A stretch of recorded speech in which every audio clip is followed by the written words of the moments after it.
Ассалаумағалейкум достар. Бүгін бізде ранчо. Бізде кезекті Аташкин тапсырмасы болған. Мұнда гараж и в общем полностью бұздықта. Бұл жерде біздегі басты мәселе, біз ешкім жасамаған бұндайды. Ранчо ойнайтын жалпы біз көрген. И қамал тұрғызамыз мына жерге. Короче, үлкен қыламыз, қоршаймыз. Ранчо осының ішінде болады, получается. Осының ішінде жаңағы қорасы, үйі барлығы. Я, қысқасы ауыл болады екен ғой, короче. Осылай қоршаймыз. Полный қоршаймыз. Ішіне, короче, әрқайсымызға жеке-жеке үй, например. Соникқа үй, қымызға үй, мына жерден барлығымызға бір-бір үйден соғамыз. Біздегі план осы 2 сағатта бітіру керек осы нәрселерді. Мен сөйлегенде сендер сөйлемеңдер деп мен сендерге қанша айтамын, жігіттер. Ал енді бастайық, көп тұрмай. Сөйлесем сөйлей берем просто.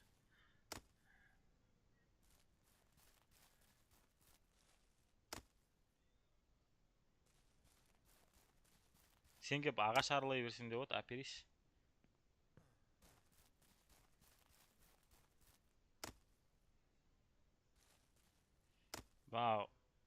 Қуып кететін ол кәші, ешқандай миссия керек емес. Бірінші бізде басты миссия осын қалай айтсақ болады, құру болды. Үлкен здание соғамыз, короче. Үлкен қамал ғой, былай айтқанда, я. Сонда, я, 2 этаж қамал болады, я. Замок болады, короче. И охрана болады. Если араларында қазір ойнайым дейтін адам болса, кіріңдер. Замокты. Дәл айтады.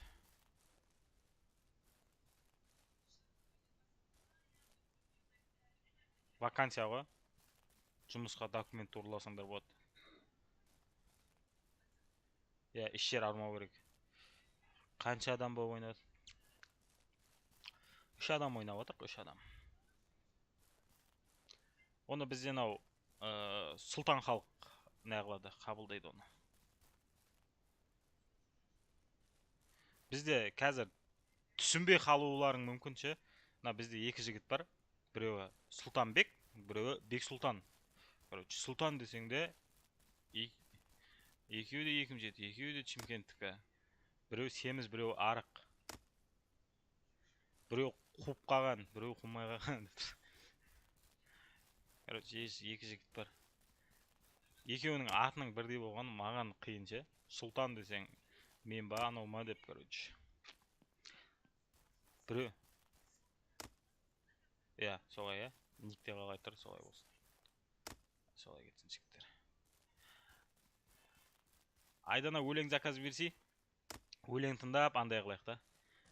Бека Сұлтик дей берсе дейді. Фадиді танисың ба дейді. Жо, танымайын Фадиді. Сұлтан танимын, Сұлтан танимын. Сосын бізде Сұлтик деген негізі қымызды айтпаймыз да, Сұлтик деп, я? И анау Бека. Болды ғой? Дұрыс.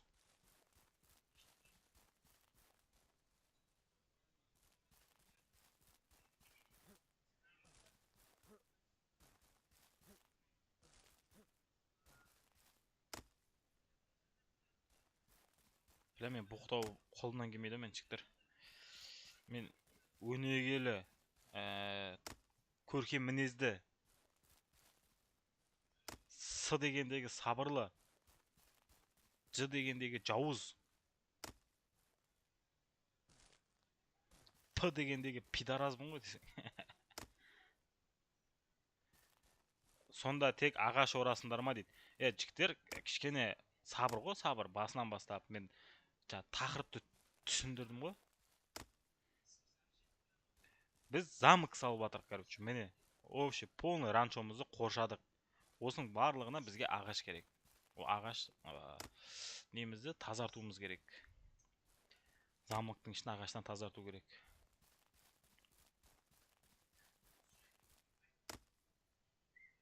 Сөйтеміз, бұл ағаштың барлығын кесіп, мыналарға не етеміз.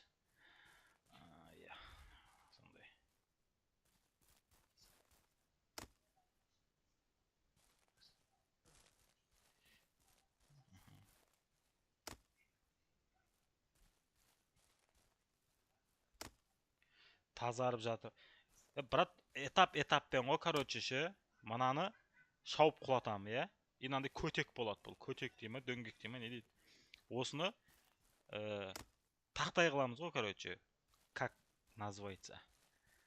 Тақтай дей ма, не дейді өзі? Доска дейді. Доска қыламыз. Бөрене дейді. Иә, осы бөрене мақұл. Осыны былай бөрене жасаймыз. Осыдан доска жасаймыз. Оны анау көк боп тұрғандарға қоямыз. Сол кезде ол бітеді. Бұл жерде плюс іш тазарады, плюс шаруа бітеді ғой.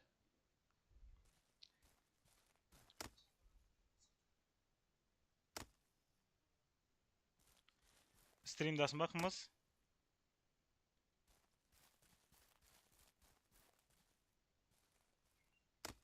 Қанша адам бар? Бүгін что-то стримдер атпай жатыр ғой, ә?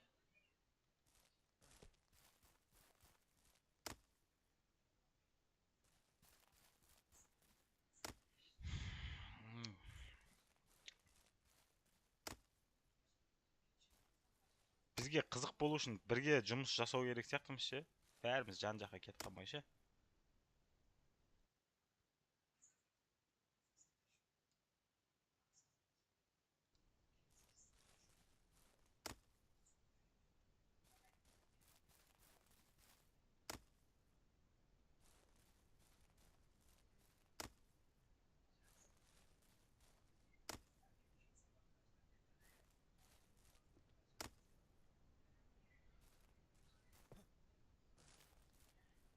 Ничего страшно, сынба, мына жерде да қояғаш тұр. В общем, шығара береміз. Мынау, егер чатта әңгіме айтып отырса, мен ше өсек айтып отыр, бітіріп тастайтын ем. Жаңа бытырлап әңгіме айтшы, анау қандай, мынау қандай, қандай бумага қолданасың, қандай пасты қолданасың деп, біртүрлі сұрақтар қойшы. Өзім де біртүрлі адам, негізі біртүрлі жауап береді да ондай нәрселер. Короче, мынау қымбат пила, жақсы кесе ма?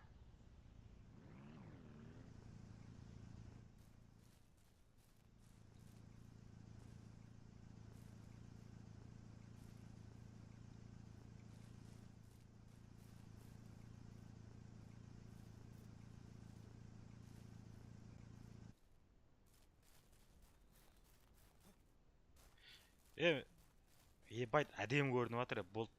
Мынау неміз қамалымыз кішкентай болып қалған жоқ па? Нормально ма?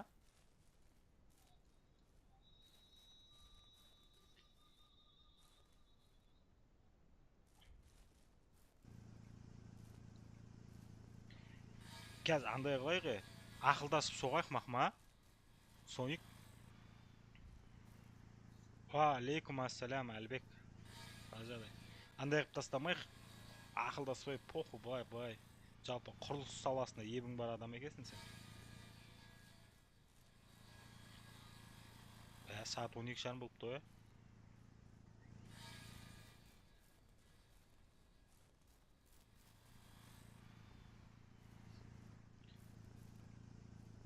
Новый сервер аштыңдар ма дейді. Я новый сервер аштым. Ана серверде прям көбейіп кетті бүкіл нәрсе, ше. Жемқорлар да көбейіп кетті, малдар да көбейіп кетті.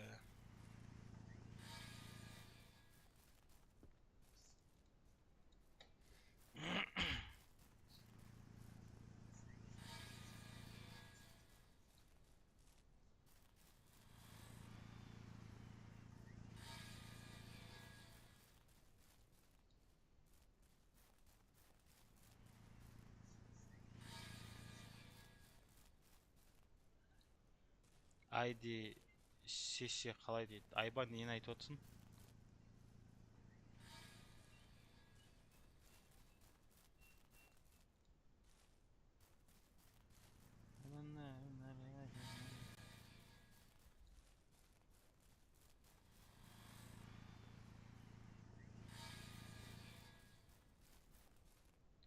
Екінші картаны ойнап көрмедік ше, сол не сияқты, қызықсыз сияқты ше.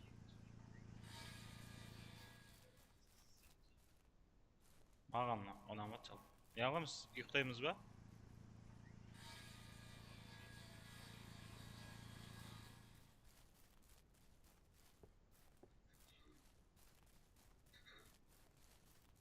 Матрас алмадыңдар ма не?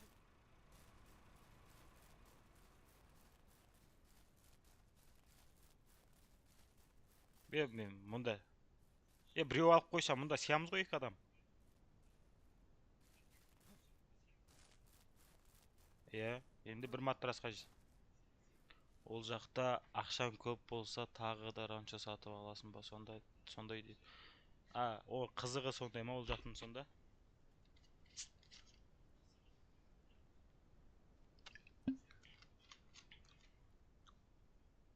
Көру керек екен. Ранчода бағасы қанша оның?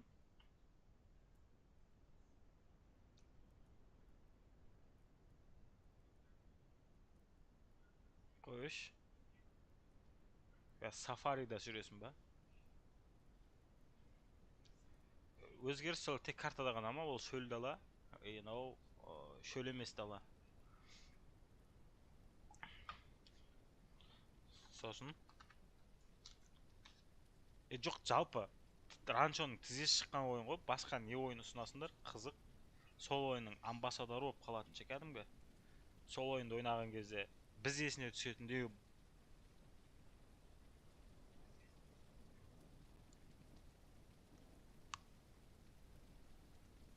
Солай дұрыс па? Мысалы, әлбек дұрыс па? Например, бір ойын ешкім ойнамаған әлі ше. Но бізде зайба ғой, андайсың ба, анандайсың ба деп. Сон, короче, өзіміз ұйықтады. Соник.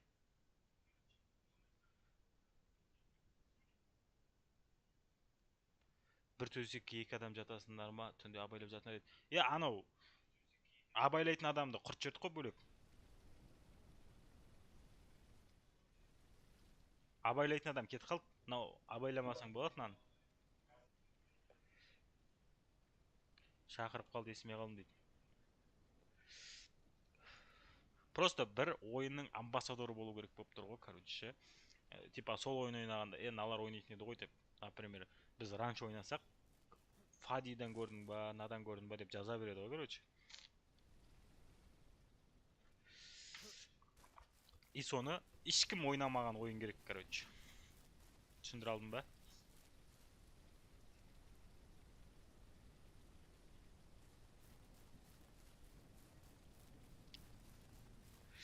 Сондай хейтерлер да қоя дейді. Соник 4-ші адам ба? Жоқ, Соник 3-ші адам. Бізде 4-ші адам жоқ, жігіттер. Біз пока осы үшеуміз. Тез ана көтеріліп кетпей тұрып, біреуің қосылып алыңдар.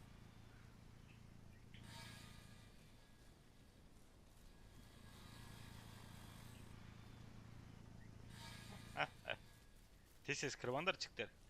Сен басқа Султик и Соник деген кім сонда? Айт, бәжа түсіндірдім ғой, жігіттер, кейіннен кірдіңдер ма? Менде 2 бала бар да, короче, бұл жерде ше. Екеуі, мысалы, біреуінің аты Сұлтанбек, біреуінің аты Бек Сұлтан. Почти екеуі де Султик, екеуі де Бека да. И соны біреуін ойын бойынша никтері, біреуінікі қымыз, біреуінікі Соник, короче. Сұлтанбектікі қымыз, Бек Сұлтандікі Соник. Біләне жаңылып баш айтқан сияқты болдым ғой, Зайбал.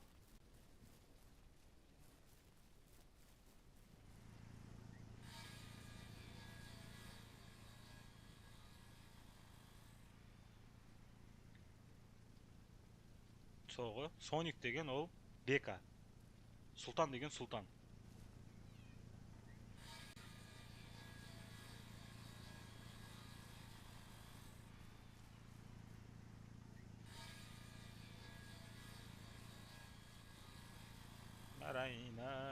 Дарайна.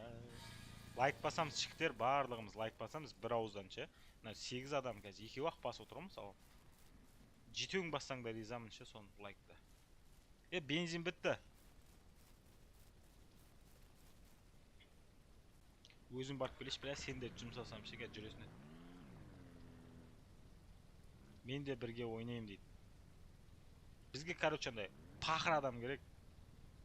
Ағаштар пытырлатына қамалды бітіруіміз керек 2 сағаттың ішінде. Қазір бізде 15 минут кетті үш.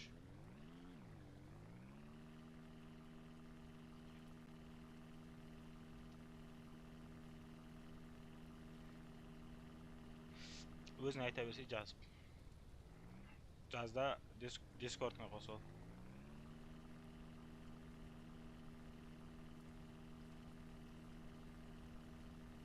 халық керек қой бізге дейді. Иә, халық керек қой. Халыққа вакансия аштық айтпақшы. Халыққа вакансия аштық, короче. Осы жерде енді вакансиядан өтсе, енді көреміз, енді халықты алып қаламыз.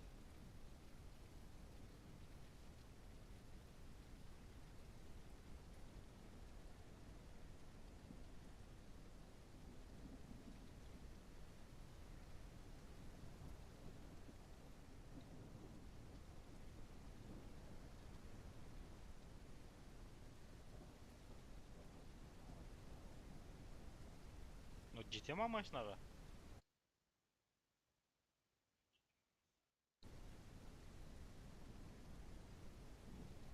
Бензин құйып отқам ғой.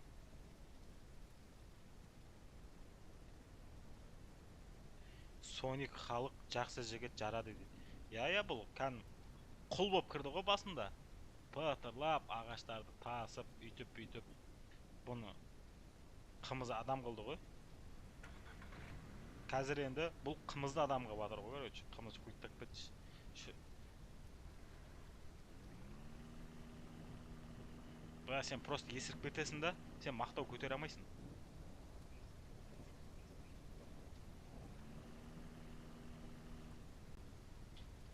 Просто Сұлтиктің көзінше ше, қымыз просто Сониктің көзінше сен мақтап отырмын ғой. Мақтамаймын ғой сен жеке мақтаймын ғой. Просто мақтаса қат жұмыс істейді да кәз ше. Өзіңе айтып болма не ақ. Просто мұны алдап, короче, кәз жұмыс істетіп алайық да.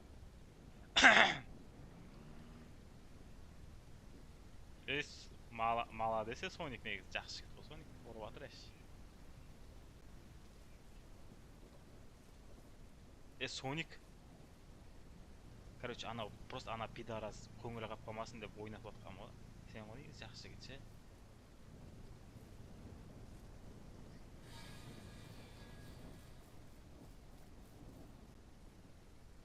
Естіп қойды ма не? Брат, ранчоны амын шығарыңдар ғой дейді. Неге?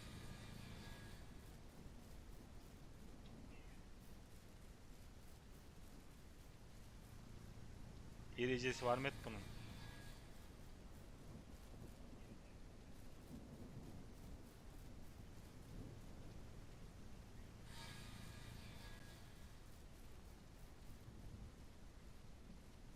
Қайда әдемі қылып жатыр ғой дейді. Не дейді?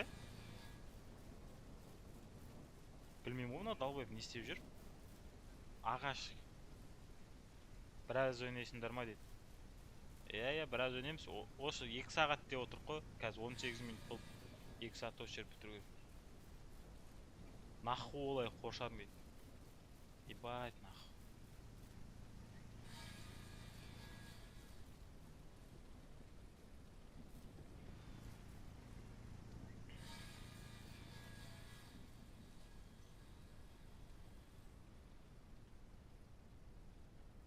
Не үшін қажет жоқ, соны айтыңдар, чіктер. Сұрақ сендерге ал. Теңге жете ма қазір дейді. Ой, бізде анау кім қымыз эскорт қой ол. Бірдеңе жұмыс істейді, андай мындай жаңағы.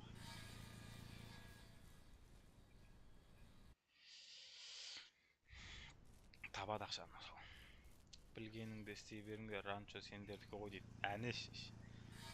Мынандай комментарияны мен қанша күттім.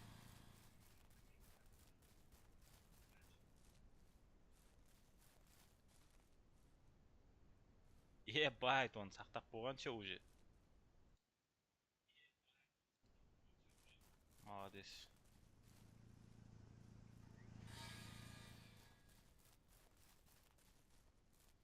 Бля, чатты неяқа ауысып кетіп жатыр ше.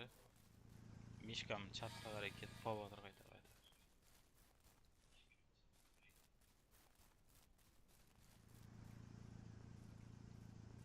Блять, нахуй.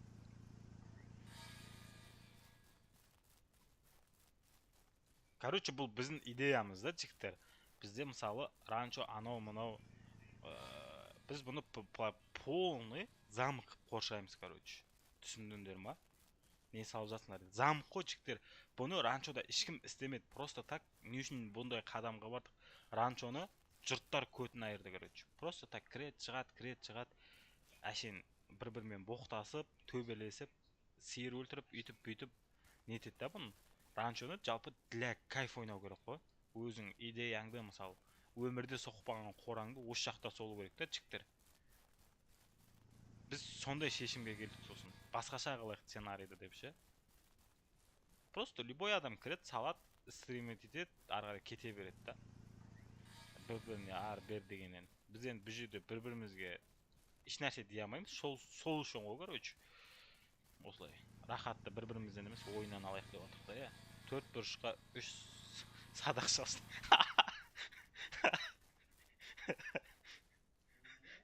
4 бұрышқа 4 садақ шалсын дейді. Болды, садақшы керек. Вакансия жариялаңдар, садақшы керек деп. Графикасы 24-те 7.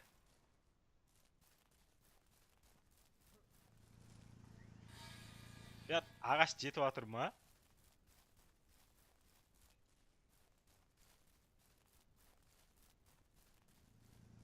Ой ағаш кететін сияқты, есептеп, бір есептеп алу керек едік ше.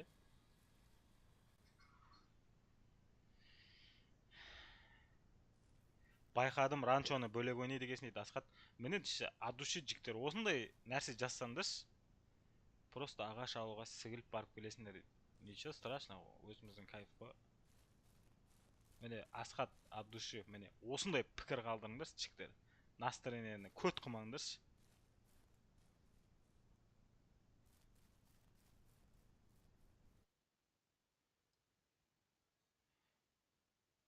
Фади сияқты дамып кет родной дейді. От души ізгі тілектеріңе жігіттер. Ахметович, мен егінді оқып жатырмын ғой, мен түсіндім, ішінде малдар смело жүре береді. Ол да бар да, босалып кетсе ше, қашып кетпейді да, короче.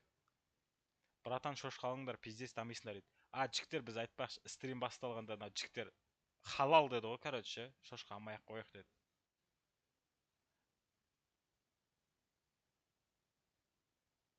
Артқа тартпан жиги дейді. От солға артқа тартпан.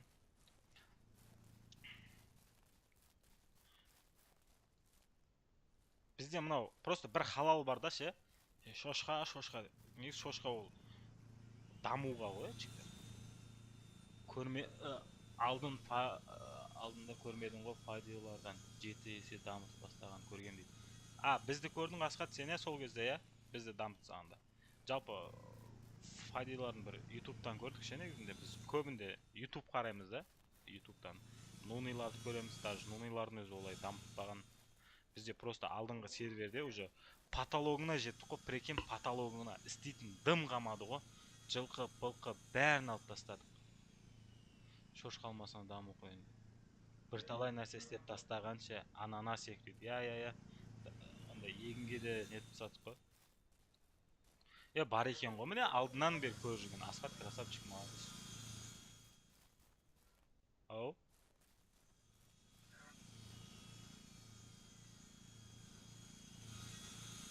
Біз соны айтып жатырмын ғой, бізде қызығы сол да.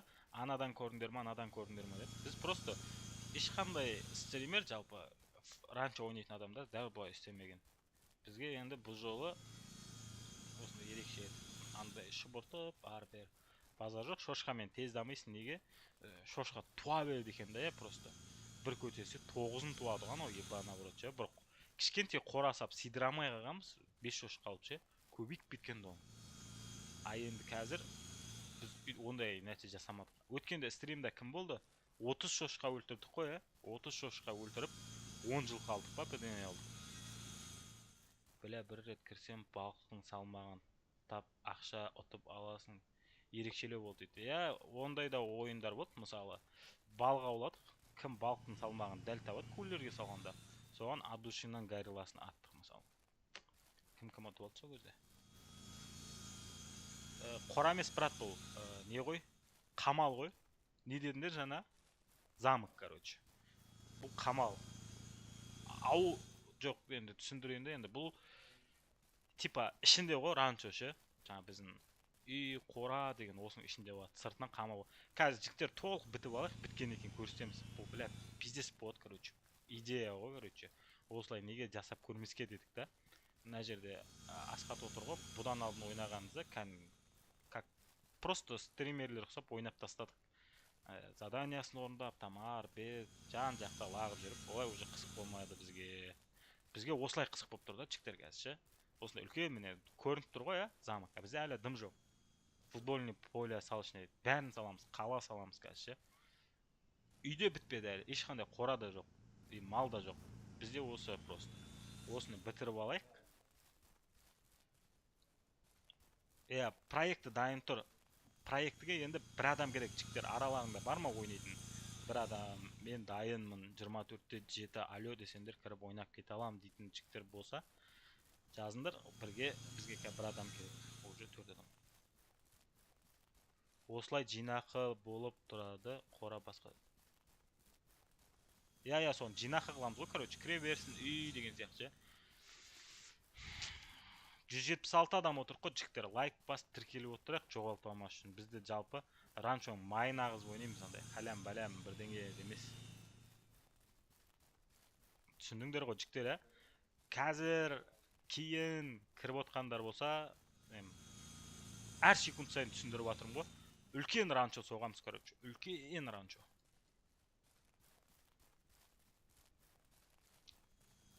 И оны Асқат сен де түсіндіріп отырсам болады, родной. 180 болды, жаңа ғана 8 едік дейді, жаңа ғана 8 едік. Солай ғой жігіттер, бірте ғой, барлық нәрсе бірден болып кетпейді ғой. Жаймен болады. Сол үшін қолдау ғой, просто өзімізде FPS мал болады сосын. FPS мал болғанда ше, брат, оны көріп қойдық ше, мал қып. Жаңа айттық қой, қалай 30 жылқы, 30 сиыр болды ғой бізде ше. Еще поля болды, олардың бала шағасы болды. И сол кезде көрдік FPS-тің түскенін ше. Лак болып кетті. Содан кейін қазір новый сервер. Бензин әкел, Сұлтан. Бар екен ғой. Содан кейін біз осылай шештік та, короче, жинақы тұрады. Осындай, короче, городок қой мынау. Ішіне мына жерге бір қора саламыз да, ішіне 3 сиыр, 4 сиыр, 3 шошқа деген сияқты ғой, короче. Аз-аздан болады, барлық нәрсе. Аккуратно болады.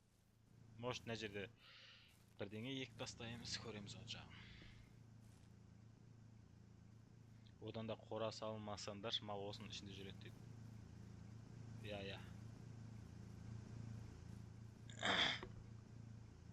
CS2 ойнайсыңдар ма негізі дейді. Брат, CS2 ойнағанда ше, түбін түсіреміз ғой. Просто CS2-де как аудитория жоқ қой. CS-ға кіресің, өлік болды. Ешкім көріп отпайды. CS-ті для себя без стрим ойнайсың ғой, короче.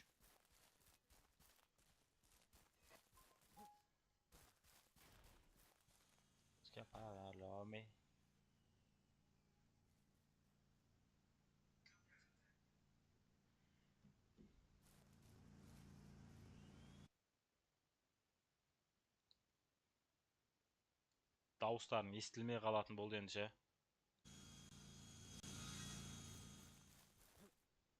Шап!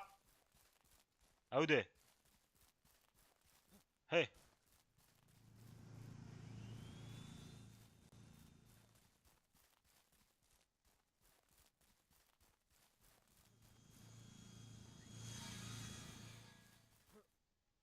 От души.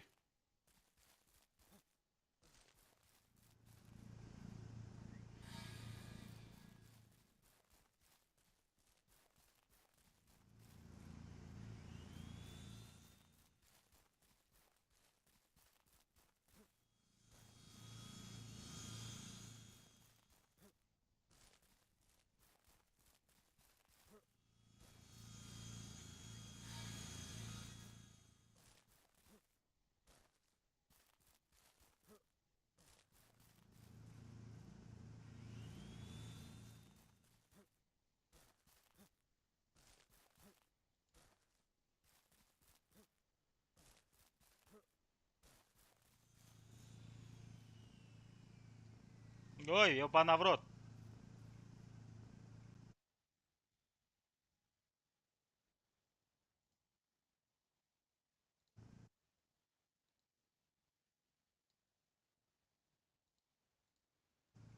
шынымен қызық емес деп атқан жігіттер шығып кете саңдар. Дос айтасың жаңа кім айтты? Если реально қызық болмай баратыр ма? Кете саңдар. Задание орындалады, просто так біздің өзіміздің заданияны орындалайық деп отыр да. Замокты бітіру керек. И бітіргеннен кейін көресіңдер, қалай болады, қалай бітетінін бәрінше. Не жасап жатсыңдар? Қамал ғой. Қазақ хандығын құрайын деп отыр. Фадиларда Байгайстан бірдеңе қылады ғой, Біз қазақ хандығын құрамыз.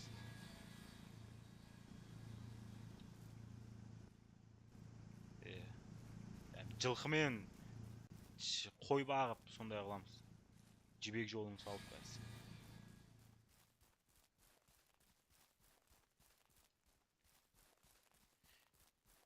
Тест дейтіндей жақындатып қойса дейді. Мұна екі Сашкабайт етіп жүр ғой, мына екі пидарыз. Қақта жүр.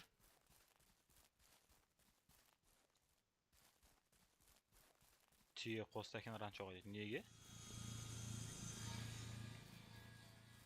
Негізі американдықтарда бола ма? Солардың ойын емес па мынау, ранчо деген.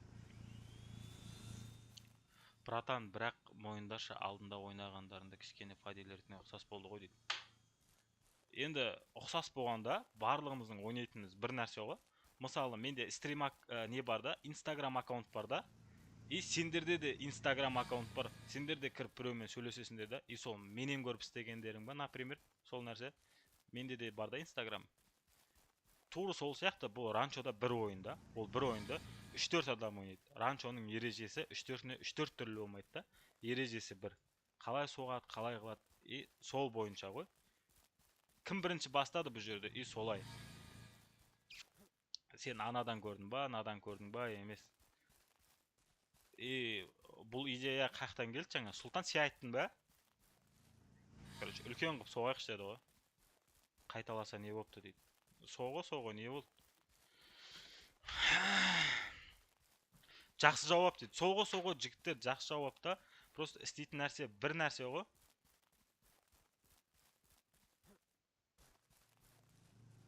Например, бұның ішінде бір, қалай айтсам болады, заданиясы көп, мақсаты көп болса, олар бір мақсат алса, басқалар басқа мақсатпен жұмыс жасайтын еді да. Просто бұл ойынның мақсаты бірдей. Ағаш кесесің, шошқа аласың, адам өлтіресің, балық аулайсың. И оны кірген адамның бәрі істейді. Бірақ қазір ерекше болып жатыр, әдемі дейді. Ну, енді қазір өзімізге де қызық болып тұр, біткеніне қалай болады екен. Задание, не задание көрсетем? Задание тұрға алдыңда, мұнан бәрін сігіліп, ағаштасып бітіру келіп болып тұр ғой.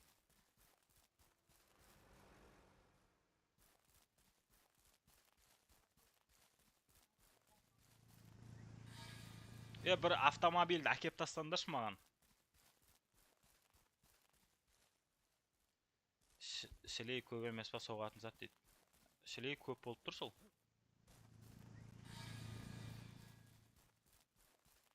Брат, модер керек емес. Модер бар негізі, мына жерде қанша модер бар? Білмеймін нақты.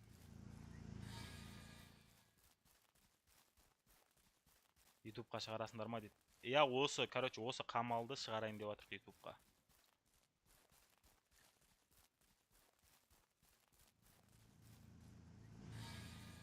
Шығады.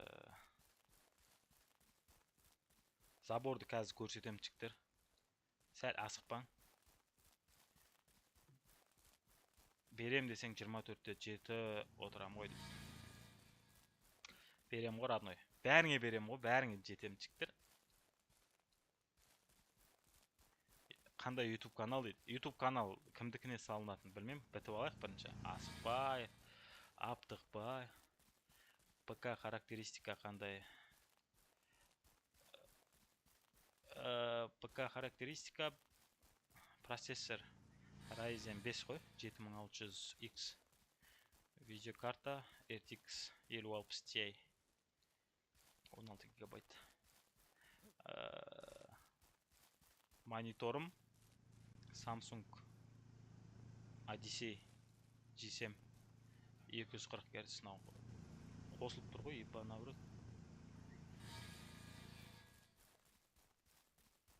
Қанша болды басталғанына? Эфирдің басталғанына бір 30 минут болды шықтыр. Ауызға беріп жатсың ба дейді. Малдарды ауыз шайлап жүре берсе.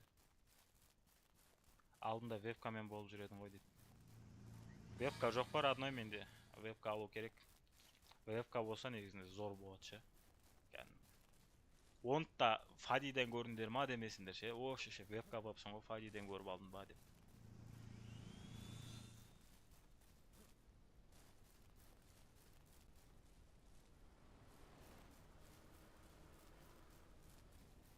Ол шошқа министрі дейді.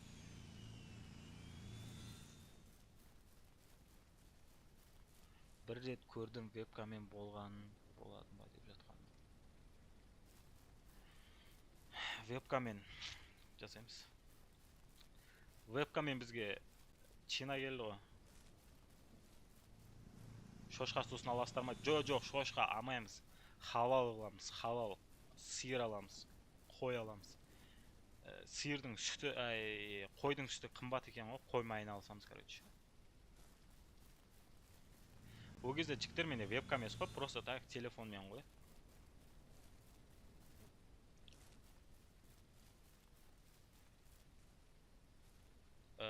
Фади аписіз, амониясыз қызық емес екен сендер дейді. Болка отыра түссе шақырып келем соларды. Бірге ойнаймыз сосын. Көріп отыра бер.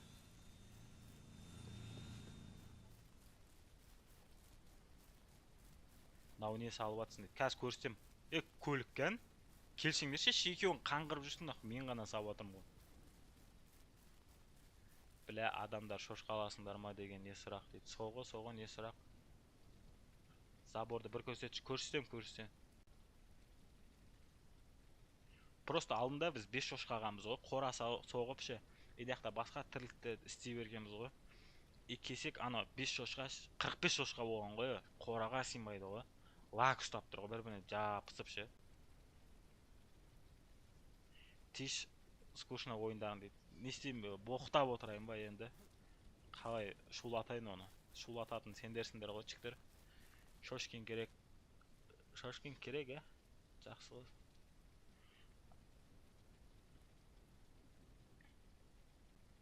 Төртінші болып кіріп кетеш дейді. Фокус Соникқа жазшы. Соник эфирде өтсін ба? Жазшы, неңді. Симіңді жаз, Дискордыңды жаз, не жазатын ең? Тез кіріңдерші, мен модер закрепить етіп жүрші, мен комментарий оқып жүгірейші. Темая спам етпен оқиды. Нені спам етпеу керек? Мені ма? Мені спам етпендер деп тұрсын ба? Типа комментарий жауап береді деп.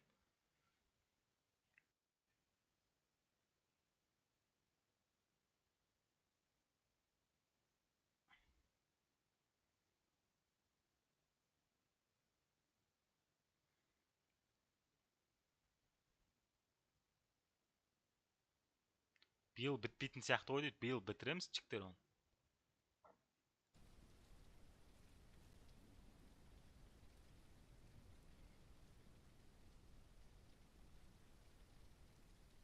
Плагиат болмандар, чіктер.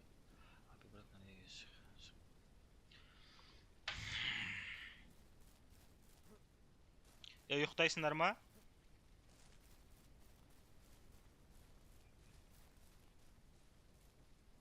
Ұйықтандар, чіктер, ұйықтандар.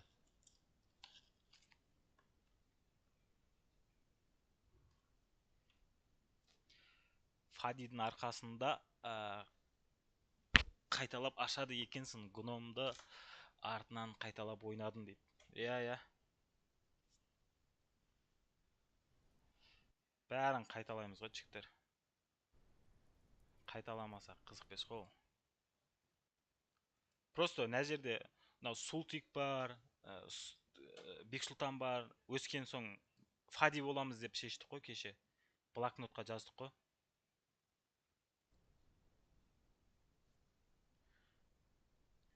Фадиға ұқсағымыз келеді дедік. Нұрасыл модератор бердім ғой. Нұрасыл.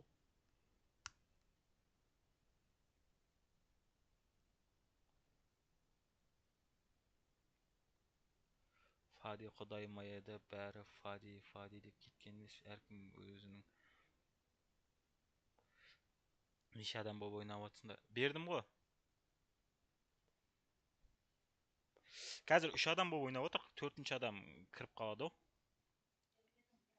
Нұрасыл берілмеді ма не әлі?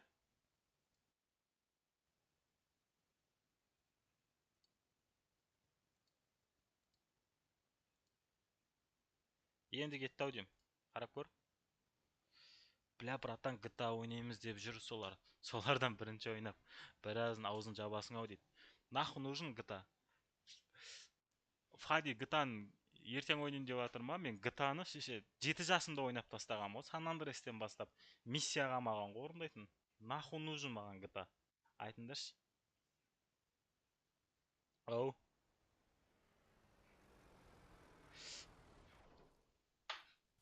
Көзім жұмып тұрайын ба? Тез қарап тұрмын қазір. Аха. Далбайоп. Не әпіп келгесін? Аха.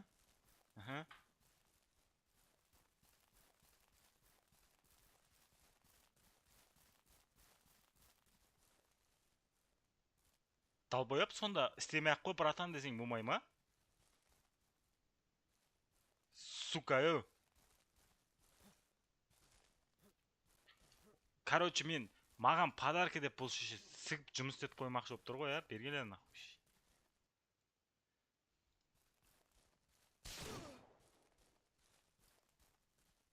Далбайоп. Уәде бер маған, шеше.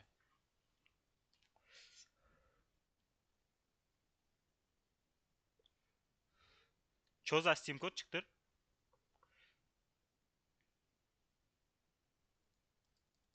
Не болып отыр?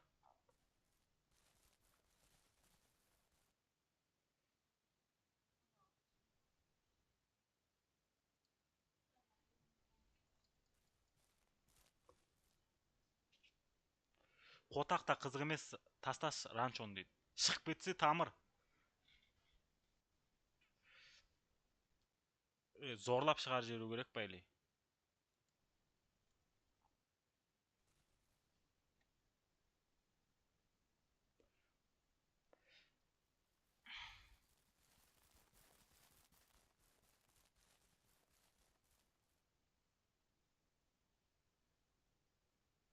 Сігілсең сігіл, шеше.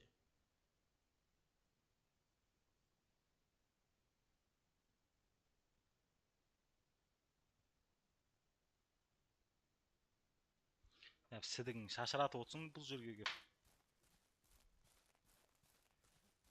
Блокқа кеткізе береміз ау дейді. Құртсайш.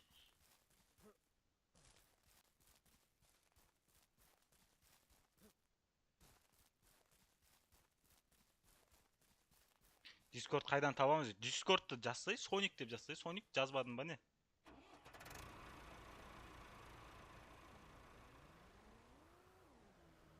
Мен кірген құл боп дейді. Я, ұйықтаңдар, чіктір. Ұйықтауға лашықта шеше. Жаздым ғой дейді ғой саған. Соник.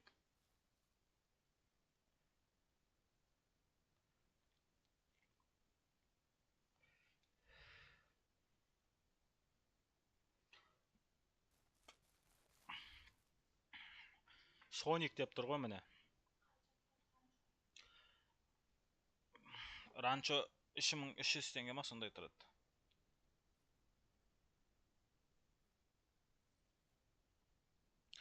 $3300 теңге тұрады. Чіктір. 3300 теңге.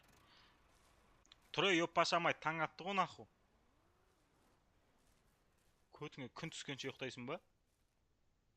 Тұрнақ. Қандай музыка қалайсыңдар? Чат дейді. Міне. Су тегін екен ғой дейді. Я негізінде арзан ойын ғой. Арзан ойын болған екен, чіктер. Ол бюджетный да, короче, бәрі ала алады оны. Оны Фади ғана сатып аламайды да, онша. Аро адай дейді.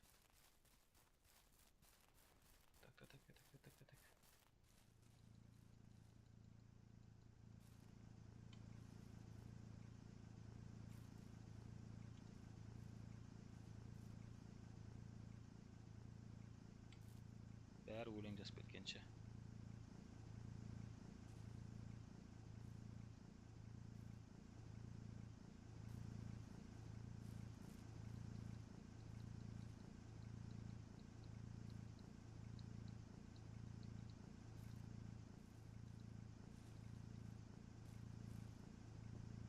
Скучно ғой, жаңа ғана болды дейді. Тікі дейді.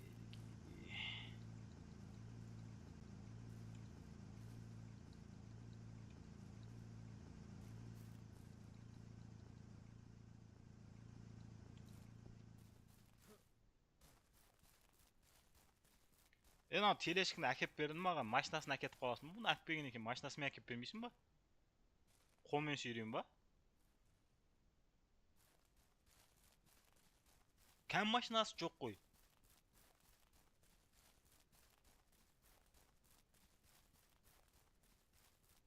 Бала чатты қалай қозғалтуды біліп тұр ғой дейді. Не чат?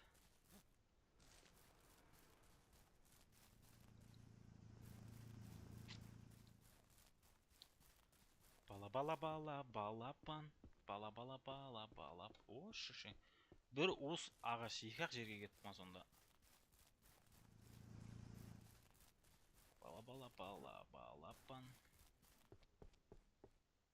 Сен екеуің не істеп жатсың негізі?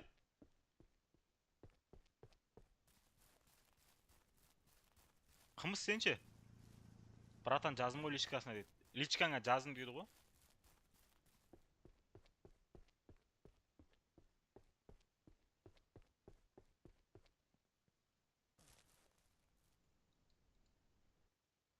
Фокусны сендер де істесеңдер, ебана бродтар. Кайфовать етіп жүрсіңдер оны.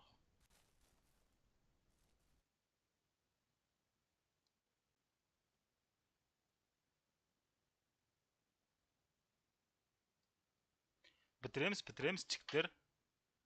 Қандай талап, малап болса да бітіреміз, бітіру керек.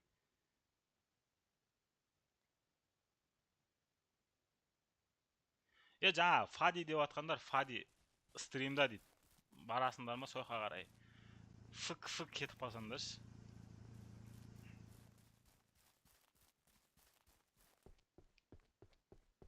Чересенкі қалай ішеді?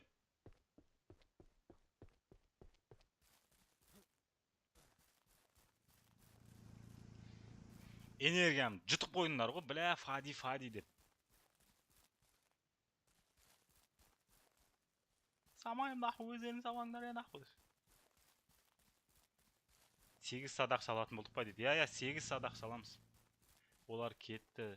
Қазір тек өзіміздікілер қалдау дейді. Өзіміздікілер шай ішейік десе. Фадиді айтып, босқа ақыбатымды көтеріп атсыңдар ғой. Фади.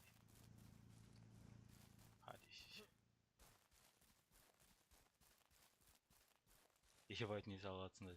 Қамал салып атыр, қамал. Ертең Фадилар салып жүрмесін, қамалчықтар.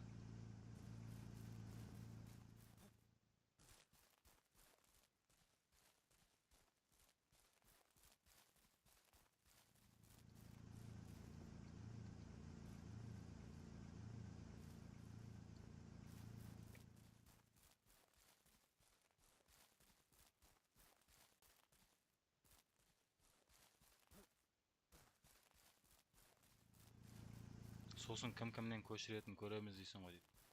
Бәтчіктер ме андай, анау менен көшірді, мынандай. Ешқашан бірінші болуға асықпайтын адаммын ғой мен. Маған бәрібір. Ойындағы емес, өмірдегі карьерамды орындап жатырмын ғой, главный чиктер. Ешкімнен көшірмей. Дұрыс па? Ойындағы сіккенім бар, короче. Сәттілік істерім айтады. От души рахмет.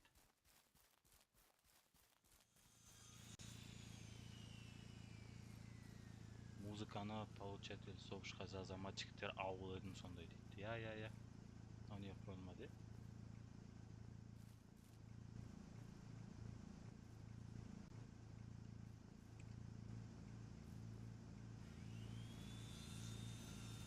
Машин тастап кетші. Мән бермесе паражняк әңгімелерге дейді. Қалай мән бермеймін, радный көзім алдында жарқ-жұрқ етіп көрініп қалып жатыр ғой.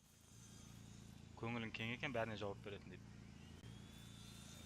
Воздух андай бір қалай айтсам болады, тәкаппарланып отпаймын ғой. Әйтпесе болатын еді ше. Тек донатқа жазыңдар деп ше, жазатындарын чатты жауып тастап.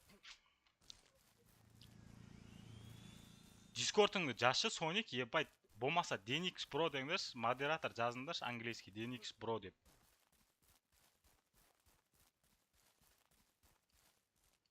Бір адамды қосамай кеттіңдер ғой. Практикілерге тапсырсам осындай ғой. 43 адамның аузы әртүрлі ғой дейді. Я. 43 адамның тәрбиесі әртүрлі, ауызы әртүрлі деген сияқты ғой.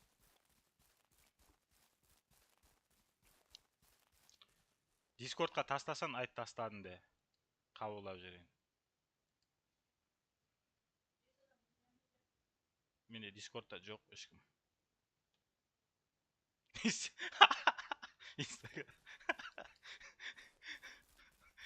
Инстаграмна бағып оны ғой. Жоқ. 5 адамға болмайды жіктер, 4 адамға. Жақсы, мені нормальный балама деп ойлаған ғой. Кәс деп бұл, бля, инстасына балаған ғой шеше. Сука. Пысық десе Соник. Соник пысық еш. Аназы қызыл пикапты да көшірдіңдер деп шықпасын. Мана қызыл пикап алып еді дейді.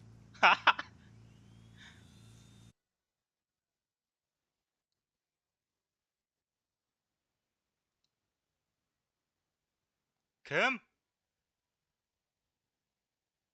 Шығара қоймас.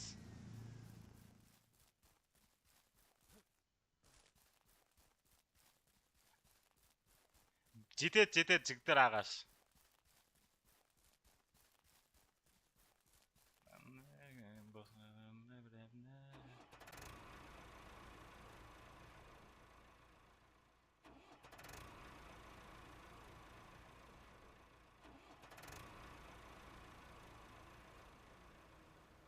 Әуде, кім келмейдін.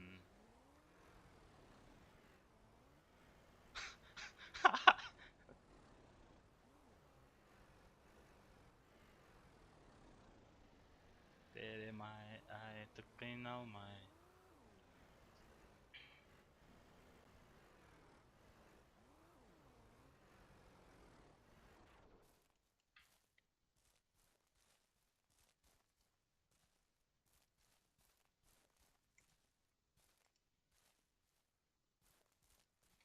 Yeah.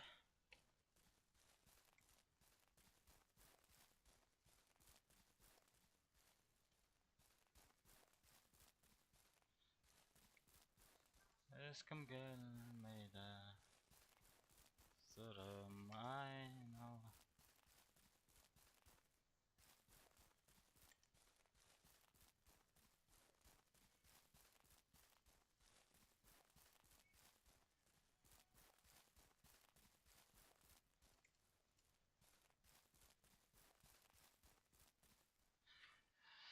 Беремай, айтып қиналма.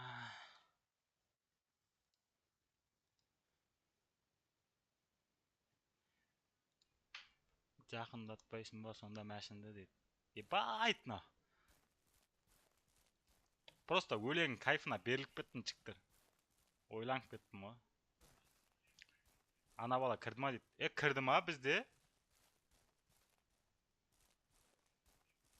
Дискордқа не үшін кіре алмай жатыр?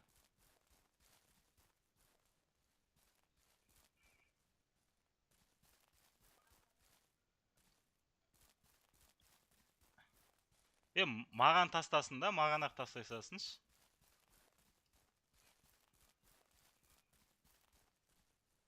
Музыка қосылса дауыс естілмей қалатын жаман екен дейді.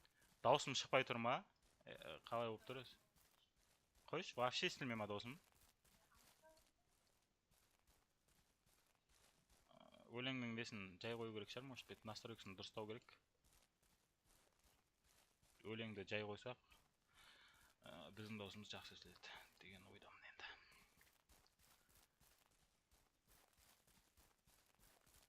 Жіктер, маяқта айтып жатыр, қамал биыл бітпейсіңдер дейді, бітірейік та, ебаник, блядь, қашып кете бересіңдер. Сен ше, маяқта деп. Нафиг нужен миссия? Сен ақшаны тауып и жаратып жүрсің ғой, оны тауып жинап атқан жоқсың ғой.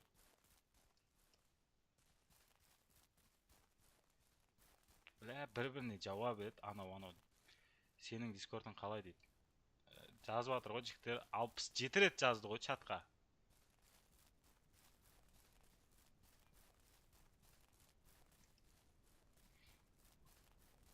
Қайда кетті жаңағы қосылатын ма? Білмеймін, қосылмай жатыр. Қосылды ма?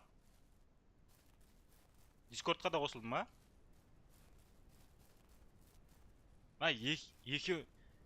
Екеуін тұрса жаман сен қарасаңдаршы екеуін что-то.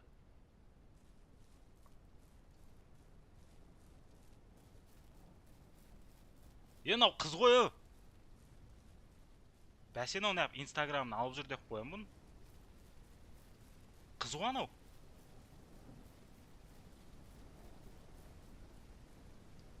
Соник қымызға көңіл бермей кеттің ба братан дейді. Я Соник келді да қымызға көңіл бөлмей қойдымшы. Қымыз енді дөу жігіт болды ғой, үйлендірем деп жатырмын қымызды. Қазір енді бізде еркесі енді кішкентай Соник болып тұр енді.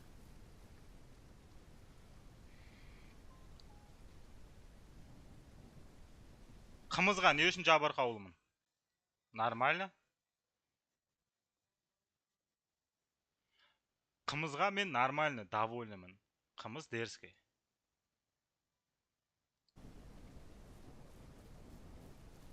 Ал, тыңдандар ал.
Шеше.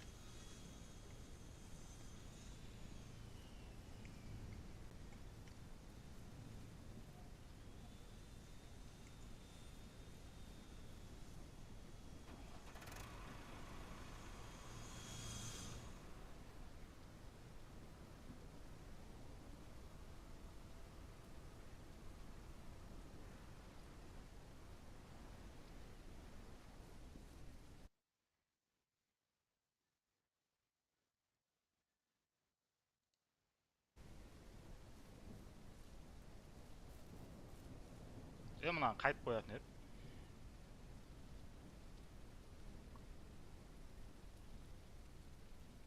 Тоқтау деген не ол? Тоқтау деген не ол десе? Лайк басамыз жиги. Дауыс естілмей жатыр екен, я сол музыка қойылса дауыс естілмей қалып жатыр ма? Бірдеңе болып жатыр жігіттер. А так былай дауыстары еппай. Көрші ауылдан естіліп тұр бұлардың ше шыңғырып. Саят айтты ғой, қымызға көңіл бөлмей қойыпсың деп. Қымыз просто деу, әпшуі деу ол уже қызға баратын болды. Енді бұл жерде енді біз Соникті басында құл қылғанымыз рас енді, Соник ше құл болып кетті енді қазір кішкене енді.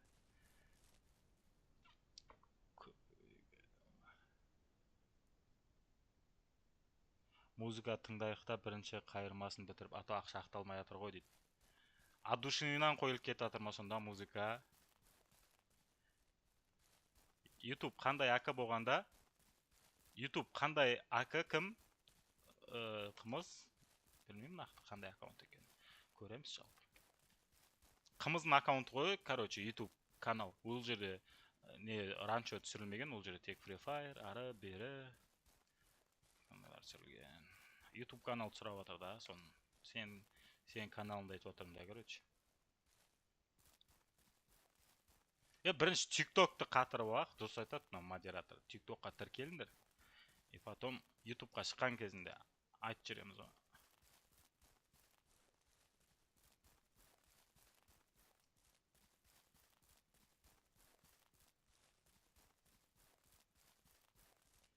Біреу жұмсаса жүгіріп кете береді. Кім, мен ба? Мен айтып отырсыңдар ма? Соник молодец ол. Соникқа бір ауыз айтасың, жүгіріп кетеді. Қымызға 67 рет айтасың. Онда да ойланып көреді ол. Оңай болса ғана істейді. Нан сол ойлап тапты, короче. Бля, братан, нандай қамал тұрғызайық. Пиздец болады деді, короче. Проектісін сызып бердік, осындай ма деп. Я деді, короче. Жо тыңдаса енді, я деді, жоқ болып кетті ғой. Ена ағашқа бір маңдай тері сіңбеді ол, мына ағаштарға ше. Лағып жүр.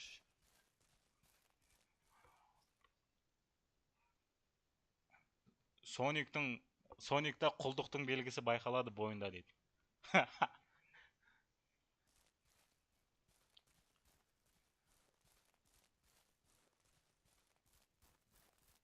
Сониктан құлдықтың есі шығып тұр,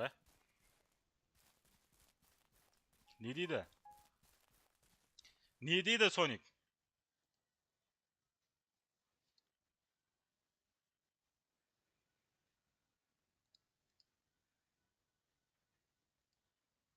Асса!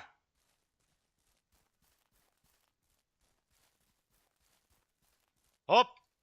О, шешең.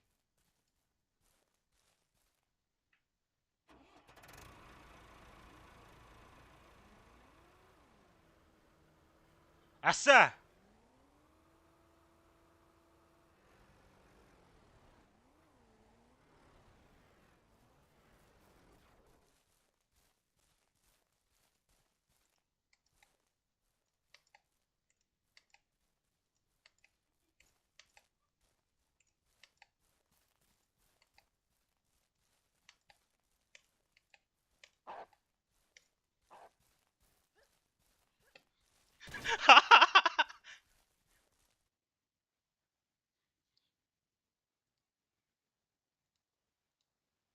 Талпойып, өлен тыңдаймыз деп шешена қасқыр жеп кете жаздады омнан. Сука. Құтқарып бағасын ғой, шеше көтінен қасқыр тістеп жүрғанын, ебайтына.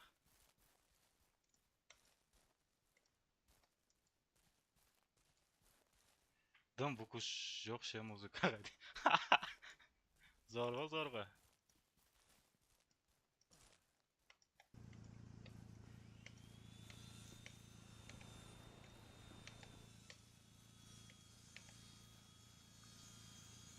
Қасқыр көтінен қуалап бара жатыр. Мен байқамаппын, қарасам қуалап жүр ғой. Қашып бара. Оу.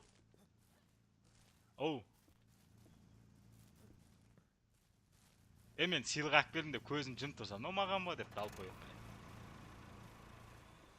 Ит деп ойлап қалған соң, ит деп емес, мен басқа нәрсе деп ойладым.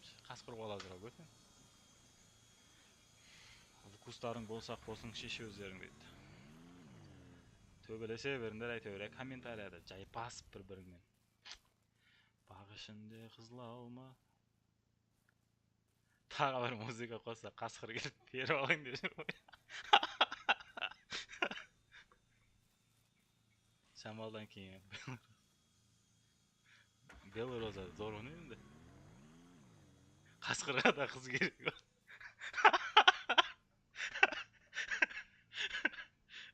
Сука.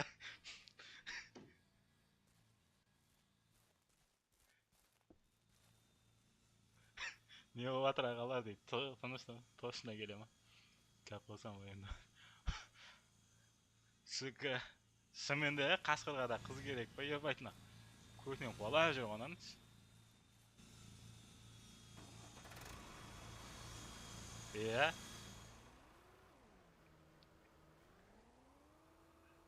Қасқырдың тілі шығып кеткен ғой. Көзі қып-қызыл шеш. Ит періс болып жатыр дейді. Сағынғанда ақ маржанды қосып қоймаш дейді. Мен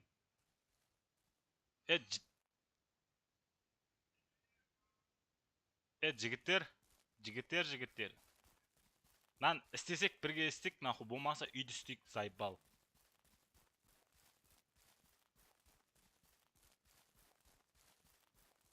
Салам алейкум дейді. Ошы, екі достар бір-бірін тапты ғой. Осы Ахи мен Әлібектің арасында бірдеңе бар шеше. Мен білем негіз. Мен біліп тұрмын, бәрін біліп тұрмын. Актив түсіп баратыр, жігіттер, түсірмеңдер. Лайк, поддержка, қол тіркеліп, комментарий ар бер туда-суда. Мынау 40 адамнан азаймай тұртынан бітіріп көрсету керек. Уәде беріп қойдық, көрсетеміз деп.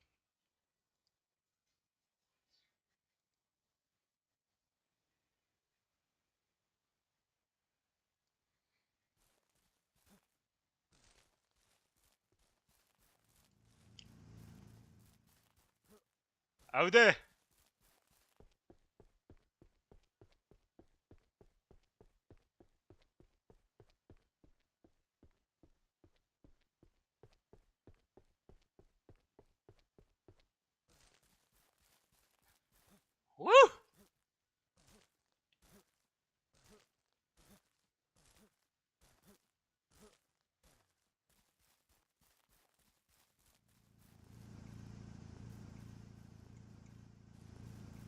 Сіңген алшынында сенен көрі мен екен бақыттырақ.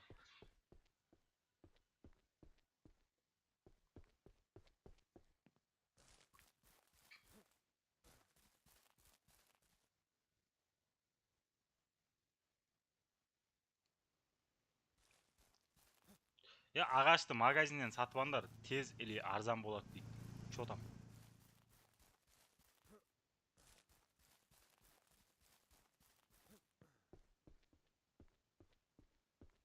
Біз кредитсіз бастаймыз дедік қой, жігіттер, қайсын алдың кредитті нахуй?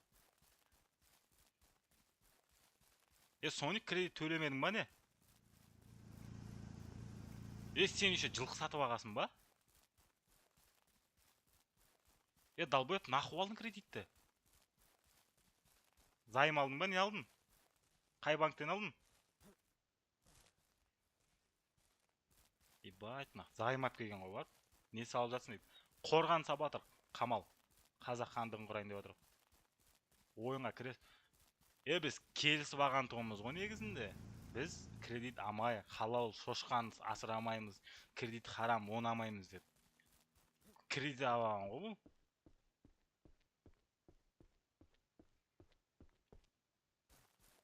Қорған неге дейді? Просто сценарий бойынша ғой. Отырар ма дейді? Отырар. Қарақалық кредитке баспырып тұрда біледі. Сондай өтті ба? Шошқан асырамаймыз дегенбіз. Енді асыраймыз шошқаны. Өйткен біз халал қыламыз дегенбіз ғой. Кредит алып харам қылып жіберді ғой. Болды, шошқа алғанбыз енді жіктер. Асыраймыз нақ. Оу.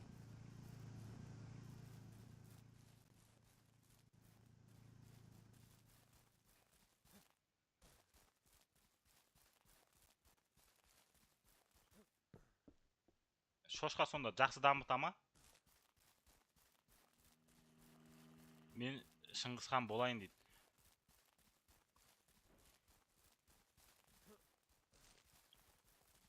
Мен Шыңғысхан болайын деген. Қандай ол? Сен типа кеп бұзып кетесің ба? Көтіңе қара шеше. Бұл жол отырардың қақпасын ашылмайтын қып істеп атыр, короче. Қақпасы істеп атыр қой. Түсіндің ба? Брат, наху китайский стена жасап жатсыңдар дейді. Қытайдың қорғанын ұқсап тастан соқпайды шығармыз. Отырардікіндей соғып атыр қой жігіттер. 500 әйел тауып беру керек қой Шыңғысхан болсаң дейді. Сендер өзі сонда бас қызып қойны. Үй бітіп қойған ба не? О, шеше жылқылар. Шошқа магазинде екіс болғанда сойып сатсаңдар, 3 шошқадан $7000 тауға болады. Асхат, фас! Асхат, айтып тасташы мына жерге. Неше адам бұл ойнап отырсыңдар? Үшеуіңе 4 адам ойнап отыр.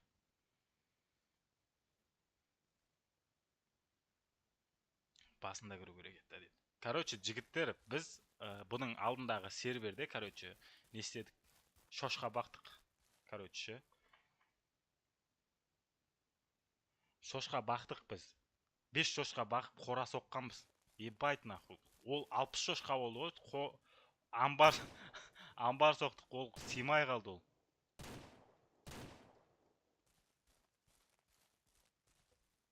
Жылқыға дегеніміз шошқаға толып кетті. Жақсы дамып кеттіңдер, от души. Брат, симайсың ғой, толып қалдық қой. 4 адам отыр қой. Рус, оны білеміз, я, шошқаны 2x ол алдыңғы ойында саттық, короче. 30 шошқа тауып сатып 30 жылқы алдық. Бәрін істегенбіз, короче, жігіттер. Просто біз бұл жолы ерекше қылып бастайық дедік. Түсініп тұрсыңдар ма? Я деңдерші, біреуің түсініп тұрсаңдар. Ұйықтаңдар, жігіттер. Тауық кепен қасында ұйықтап жатырмын. Алло. Ұйықта деймін. Ау. Ладно. Несі ерекше, брат, дейді. Ерекшелік, анау айтқан ерекшелік жоқ қой негізі. Жалпы ойынның ережесін өзіміздің ережемен ерекше қылып отырық та.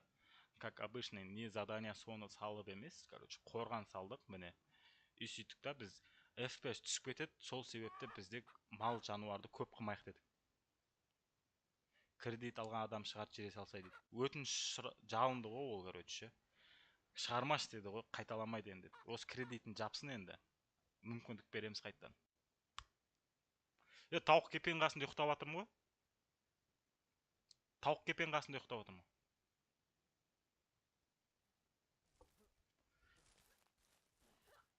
О, үй бар ма жігіттер? Кешір, қақтан қарапайыммын ғой мен, дата о. Дала хуйня тауық кепен қасында жатыр ғой. Ош. Ереже қандай болғанда былай ғой. Ережені біз андай қисық-мыйсық поху сала бермейміз дедік, короче. Сол себепті біз андай қорған соғып жатыр. Қорған ішінде аккуратно огороды, қорасы жаңағы сиырға, шошқаға, анаған, мынаған бөлек-бөлек қып ше, короче. И бөлек-бөлек қып аккуратно қып соғайын деп жатырық. Ау. Жат. Жатыңдар, түн болды ғой, Жат. Далбоев, мына жеңгелерін көрмесін наху.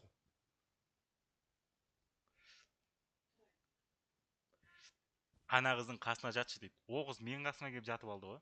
Әдемі ма жігіттер? Әдемі ғой.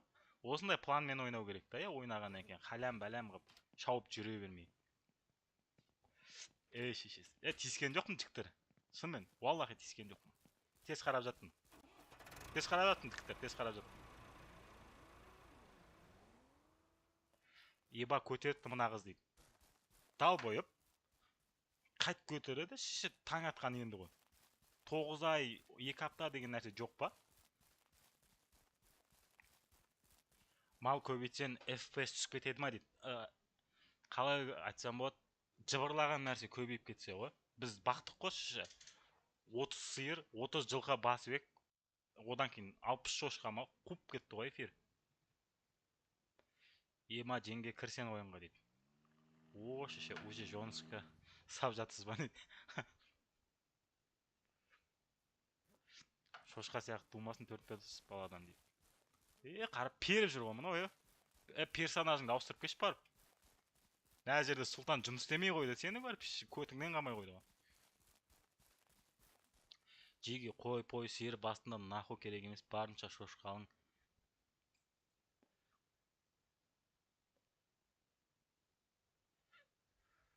Қойш, жақсы пақайт ете ма?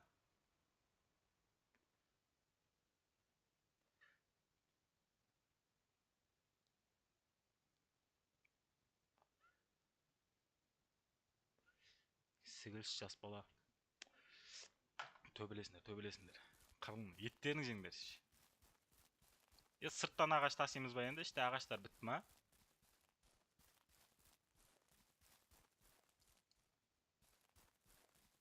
қойыш. Ар жақта дохуя екен ғой. Ой, мынау.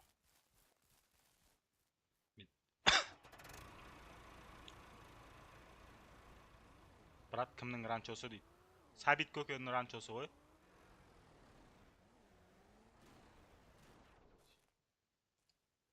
Екі теңгеден бері бітіріп тастаңдар деп сан. Апыр топыр. Күндік жұмыстамыз ғой қазір. Пақайт етіп жүр сол. Ебайт қой дейді. Ебайт қой жігіттер сөйтсеңдер, ебайт қой деп отырсаңдар. Қаям жеген әңгіме айтып, андай ғой, мындай ғой, анаған ұқсағасың, онаған ұқсағасың ғой. Әкеме ұқсаған мен шеше. По факту. Ананы көріп істедім ба, мынаны көріп істедім ба деймін. Жігіттер, мынаны істе, ана жатыр қой, бұлар желеген шағып. Иә. Қайсы жасын ау? Бұлар желеген шағып тастаған екен ғой дейді. Міне, сақтап қойды ғой маған көріп аңдар жігіттер. Барлығын істеп тастағанбыз жігіттер. Мына жерде бұрыннан көріп атқан жігіттер де бар ғой. Солар айтсаңдар болады. Мысалы, қазір мына жерде мен Әлібекті көріп тұрмын. Әлібек басталғаннан көреді. Біз бағатын нәрсен, бағып сататын нәрсен. Жігітше айтам бейді, анау ғой, мынау ғой демеймін. Фадилерден алдын істеп тастадық істейтін нәрсені.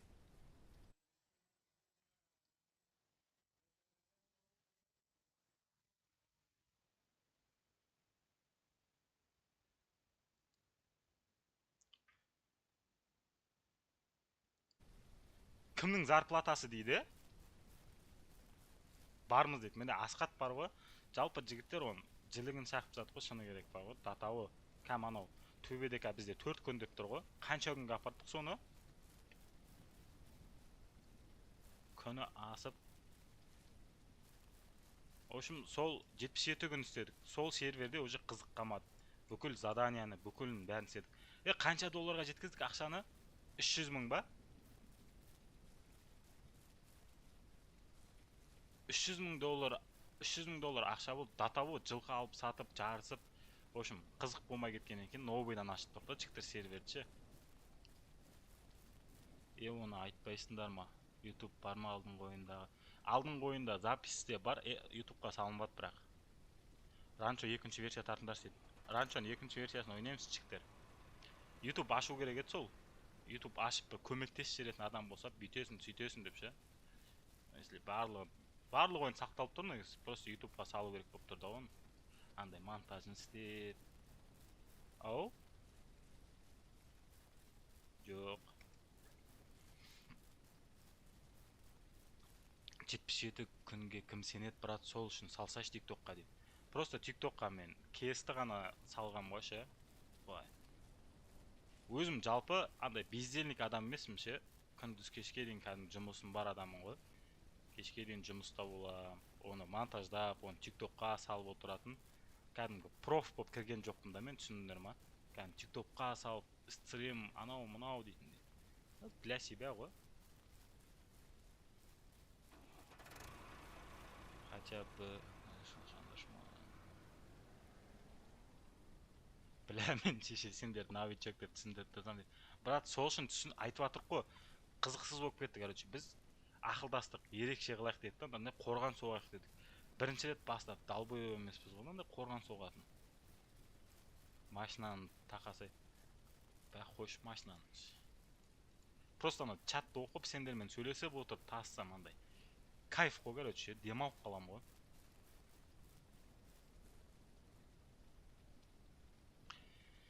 Әлібек, осыны бітірсек уже бізге де бұл карта қызықсыз болады. Осы жерде қазір біз ойлағанымызды істеп тастасақ ше, уже екінші картаға көшеміз, екінші карта ойнаймыз жігіттер. Екінші карта обязательно. Тағы бір ерекше не ойын бар дейді. О, ерекше ойынды оны ақылдасып көреміз ше, оны да жақында ойнап қаламыз.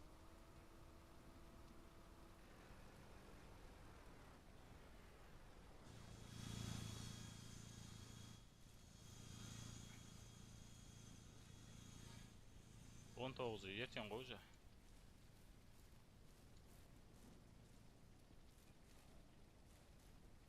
Ебана көмілді ғой.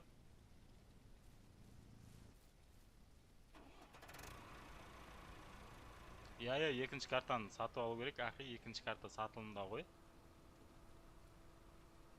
Гном ойын ойнайсыңдар ма дейді. Ойнадық ше, оны Сұлтан. Қызық емес екен, анау кәдімгідей. Басың айналып кетеді ана ойыннан.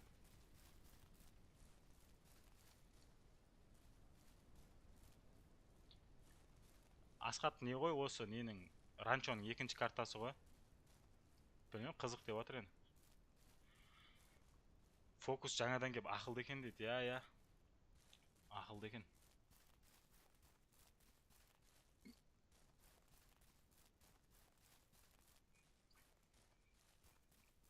Иә, бәрі ұрып тастағандар ғой бұл жерде.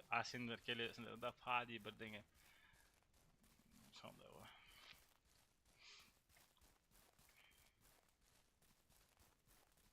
Просто әншілер бар ғой, әншілер ән жазады ғой. Әнді сатып алады ғой, дұрыс па? Оның жазушысы бөлек болады да, енді бұл жерде жазушысына келіп айтады ғой, сен аны танисың ба деген сияқты. Сол сияқты ғой. Бұл жігіттер уже давно ойнап тастаған ғой. Нониді танисыңдар ма? Нони деп, Нони KZ деп ютубқа іздесеңдер, Нони осыны 2 жыл алдын түсіріп тастаған. 2023-2024-те түсіріп тастаған. Вот Фади енді бастап тұр да жігіттер. Бұны сендерге не үшін айтып отырмын? Ананы төмендет, мынаны жоғарылатып отқан жоқпын. Просто сендер бізді төмендетпеңдер, короче. Не өзім реально ютубты көп қараймын. Ютубта қарасаңдар, Нони KZ дедіңдер, Нонилар пиздец ойнап тастады дейді. Вот Нониларды қараңдар, Нонилар новый картаны да ойнап тастады. Ютубқа жазсаңдар, ранчоның екінші картасында ойнап тастаған.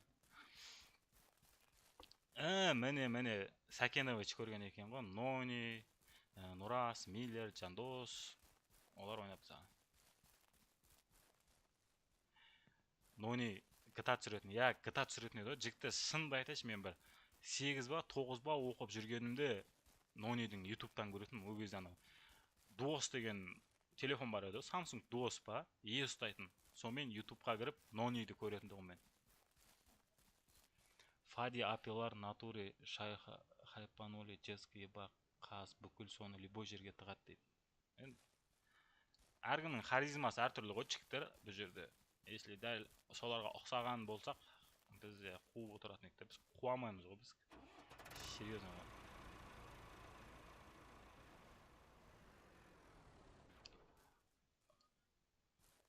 Хоррор ойнайсыңдар ма дейді. Бәя хоррордан қорқамшы. Андай хоррор бар ма? Бір осы төртеуміз ойнайтын. Бір өзіме хоррор ауыр болып кетеді.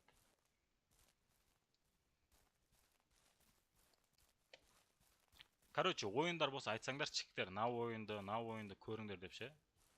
Болса ертең қарап көрейік. Нормально болса сатып аламыз.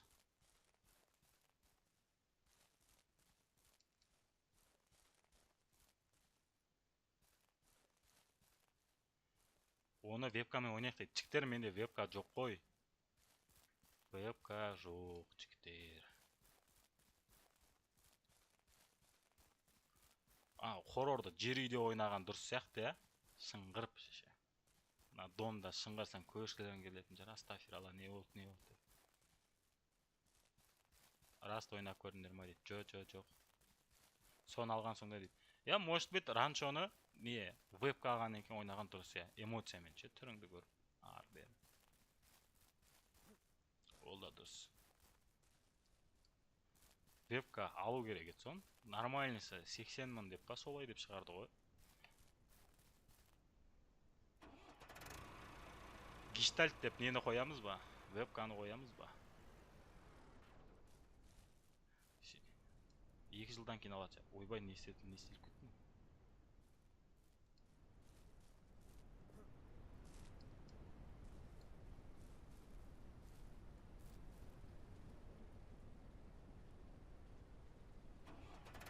Солда қызым. Нені айтып атсыңдар, жігіттер? Не ойын айтып атсыңдар? Чатты оқи алмай қалатым ше. Я Нонилардың ойнағанын көретін едім. Нонилар андай GTA-ның андай задания бер, бірдеңе, өлтіреміз, атамыз дегендер бар ғой. Білесіңдер ма? Нонилар сол кезден түсіріп тастаған ғой.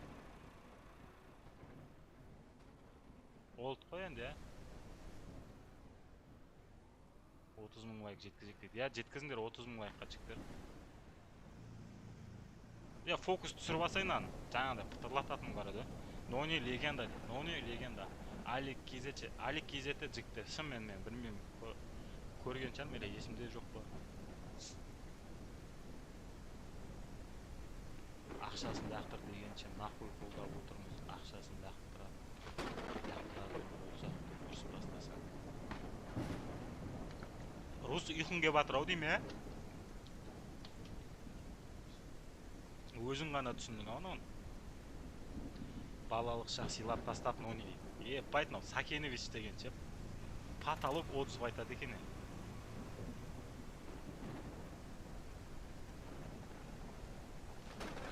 Бұрын сондай еді. Алик Кизет, Нони Кизет, Адик Кизет дегенде ше. Патриот? Анау РДР'де ойнайтын бала ма? Иә, білем. Білгенде РДР'ді көрем. Қойш. Оларда енді аудитория нормальный шығар. Не ойнаса да кете береді. 12 адам. То получается онда екі қызық емес сияқты ғой, я Сұлтан сол кезде ана Кизет дегендер қызық не болған ғой, хит болған ғой кезде ше, мысалы атын жазасың ғой, Дулат Кизет, Сұлтан Кизет деген сияқты сондайлар болған ғой. Қызық қосқан ғой кезде енді. Екі қызық емес дейді. Екі қызық емес болса, жігіттер басқа ойындар бар ғой. Қандай ойын ұсынасыңдар жалпы?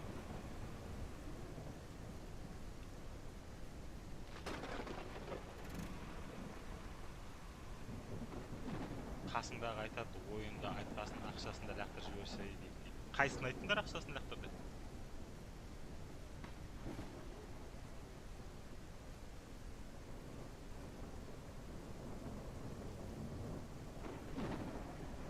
Ондай дәрежеге жетпедік ау әлі.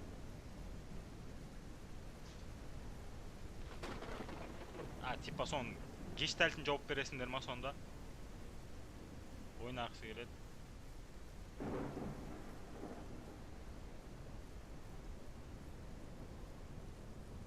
Күніне 50 мың, 100 мың тауып тұратын адам болу керек шашын олсын. Осы ойын көрсем ұйқы келеді. Ертегі сияқты болып тұр ма, родной? Тербет жеріп жатыр ма, родной? Өлең қойсаңдар, әлді деген жігіттер. Бәрін ұйықтатып тастайық. Арамызда тыңш пайда болды ма не? Арамызда тыңш пайда болды жігіттер. Жеге бізде ше, қазір 1 сағат 28 минут болды. Мынаны ютубқа мен қайтып салам, мына қорған 4 сағатта біттік деймін ба? Босандыр. Замық соқтым деп. Осыны қарап жат, ұйықтап кетем кейде дейді. F5 жима дейді. Жит, F5 жит, я. Әжептәуір жит.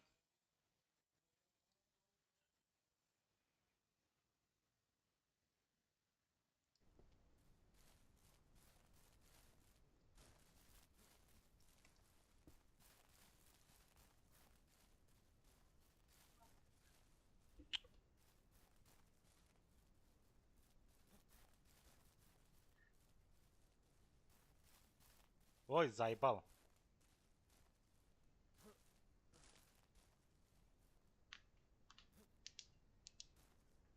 Ал шеше, ұйықта дейді.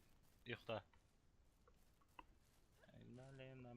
От души, жігіттер, от души.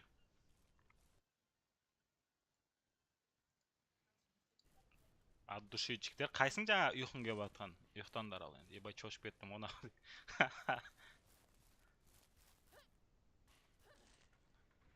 Күңгір күреп атыр ма? Самолет па? Түсінбей қалдық қой шеше.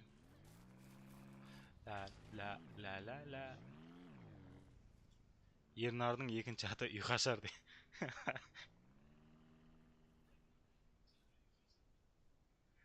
Қанша бар дейді. Не нәрсе қанша жігіттер?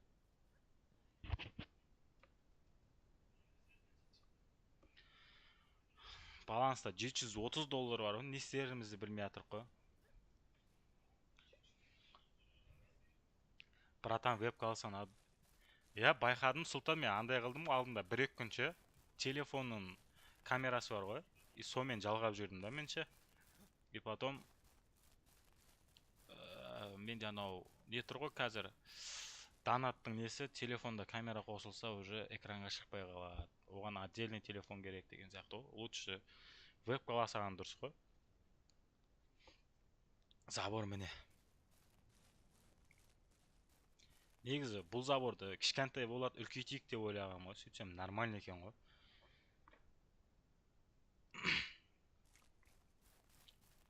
Үлкейтейік дедік қой мынаған, кішкентай болады деп.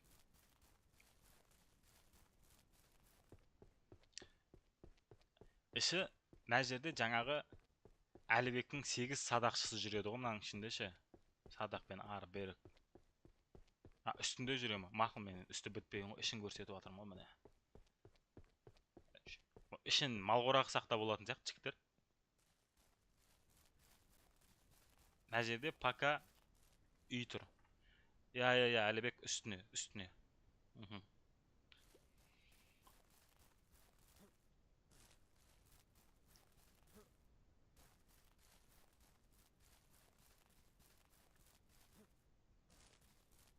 Мынау кәдімгідей жинап тастаған ғой. Мен соға берейін да болмаса.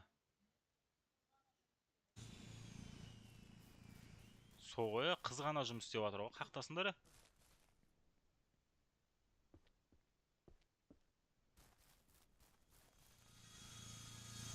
Әлібек айтады, короче, мына қорғанға 8 садақшы қойайық дейді. И жарайды дедім. Пол жуатын болып жұмыс қалшы братан ішіне дейді. Полды Соник жуатына.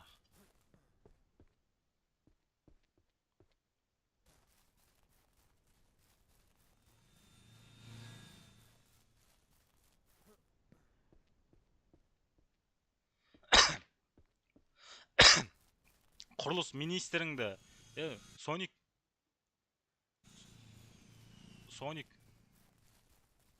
құрылыс министр екен, өзіңнен басқа жіктер біле ма негізі?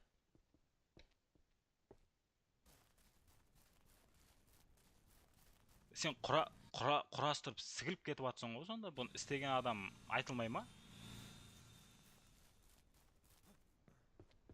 Ебай, Соникті атып кетіңдерші.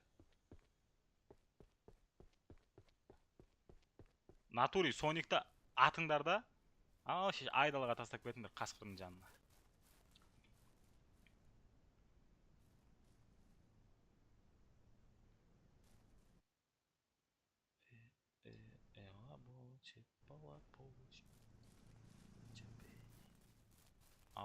Ауыр ғой, конечно, жіктер.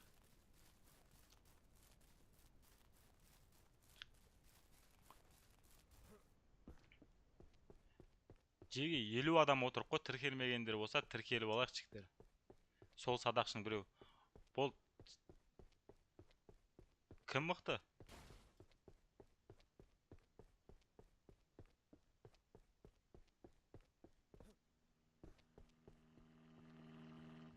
Есо далбан осылар ше, бастар істемейді ме? Еще министр болайық, анау болайық дейді ғой.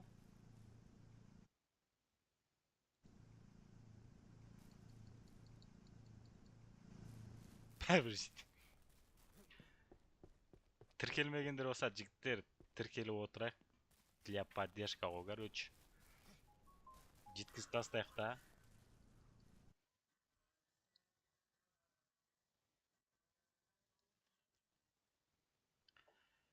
Мә шеше.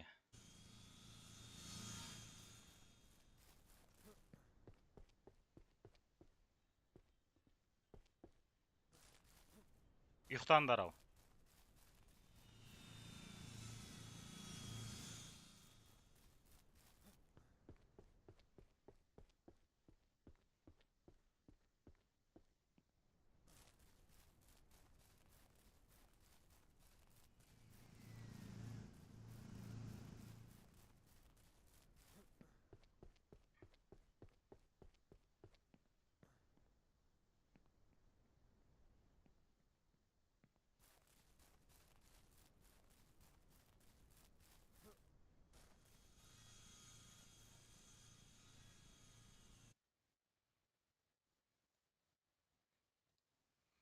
Правильно, это корова çıktı. Дәл таптыңдар. Бөпелер ұқтаңдар, ұқтаңдар. Осыған орай көк трактор ал намек қой мынау братан дейді. Жоқ, бірінші отырарды бітіріп алайық, Ернар от души. Жақсы, Асик, өзің қалайсың? Ернар аман бош дейді, аман бош, Ернар.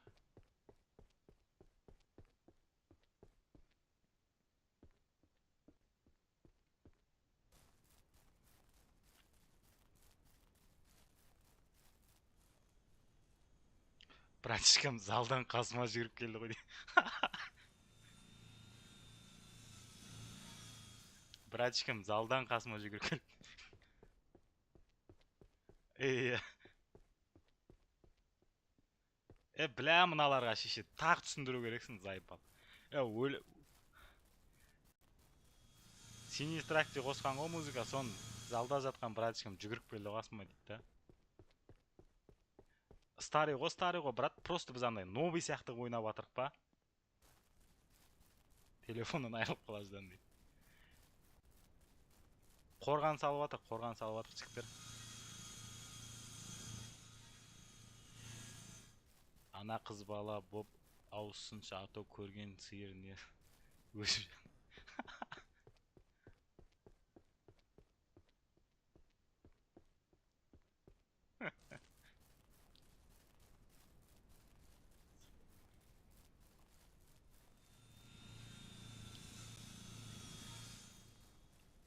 Персонажды ауыстыр деп жатсыңдар ма, не деп жатсам? Жігіттер тіркеліп лайк басып отырайық, 40 мың лайкқа жеткізейік. Активті түсіріп алмайық, мына қорған бітірем дегенше уайым болып тұр маған. Қорған бітіру керек.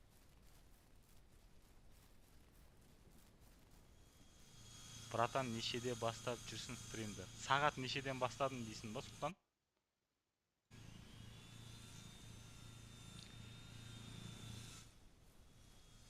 Негізі күнде 8-ден өте басталады стрим.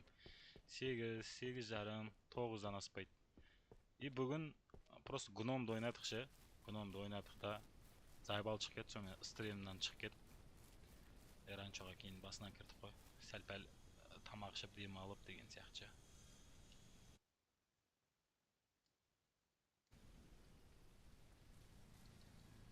Ол $1000-ға 2-ақ қой алып, қалған ақшаны жеп атыр примерно ше.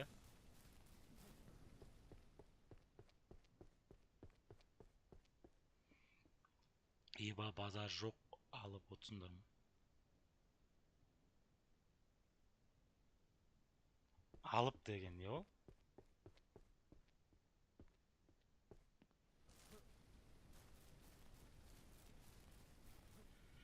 Жоқ, 9-дан емес. Мына стрим нешеде басталды? Жігіттер 12-де басталды ма? 1,5 сағат па болды ғой? Қорған істеп атыр, қорған. Отырар қамалын.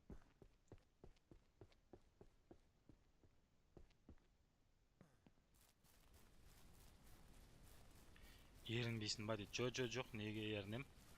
Просто сценарий бойынша істейік, осылай дедік та. Енді орта жолдан тастап кетпей бітірейік деп атыр жігіттер. Просто ары бері жүріп балық аулағаннан не пайда? Мысалы, ондайдан тез жалығам ше. Чатпен сөйлесіп отыр, осындай майда шүйде нәрсе істеген дұрыс қой. Керек емес дүние ғой дейді. Жалпы расында да керек жоқ нәрсе шығар. Бірақ өзіміз үшін қызық нәрсе, как план ғой. Ойынды пайдаланған адамға қызық қой. Қалай пайдаланасын солайынан. Бізге осылай қызық болды, осылай көріп отырық. Ол шеттеріне кейін істеймін. Ұйықтаймыз ба? Ұйықта.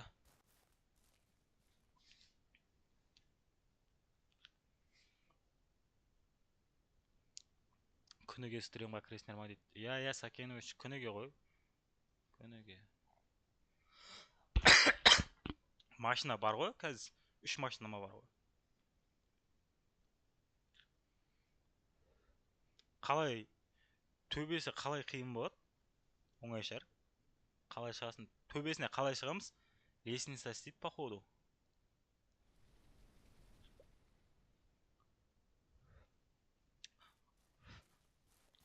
талаға палаткаға жаттық қой. Болды ғой, онда Яри фанат боламын ғой дейді. Болды ғой, Сакенович. Сен сияқты бір 20 адам болса жетеді.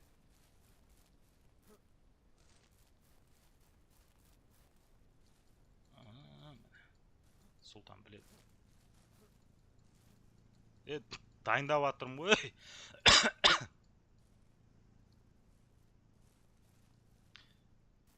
Соқпашы, не соғып жатсың? Зайбал қолына блокнот тисе болды, бірдеңе соғып тастай берді екен, бітіріп алайық та мынаны.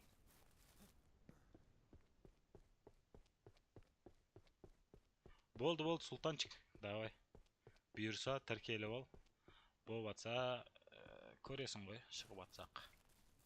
Ана екеуі қайда еді? Білмеймін, лағып жүр, анан қазір қолына бірдеңе ұстап алады, соға береді да, алып қойып. Үйші соғып алып қашып кетеді ғой. Шошқа алдың ба дейді? Шошқа аға. Білә, бәрің шошқа ала, шошқа депші.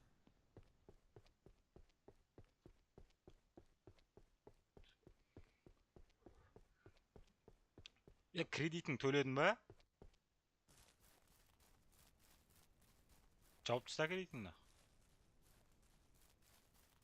Телешка аяқта жүр ғой, Мынау датауа, мынау пиланың басына қонып жатыр екен ғой, байқұс, до конца жұмыс істеп жатыр ғой. Жігіттер, короче, Соник шығарамыз, Сониктің орнына бір пақыр адам керек. Сиырдан тез дамуға болады екен ше. Сиырдың андай сүтін сатсаң ше, ебать сүті деген ше, пипец ақша болады екен кәдімгі. Шошқа алсаңдар дамисыңдар. Асик, білә, сен көріп атқаныңа қанша күн болды? Тас ғасырынан бері көріп жүрсің ғой бізді. Көрдің ғой, 60 шошқа өлтірдік қой, сыйдырамай. Қуып қалды ғой. Океан өзбек дедің ба дейді. Айба жазып жатыр ғой, ойнайын дейді ғой. Мен греш брат дейді.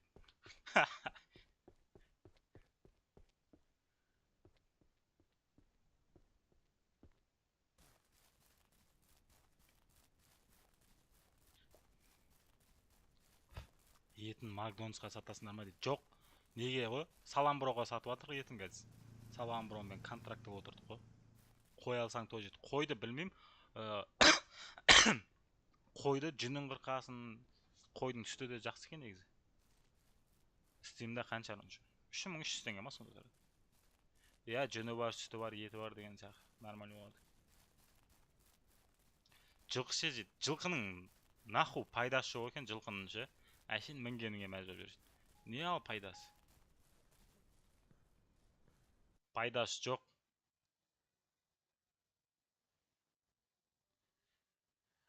От души, Саят, от души.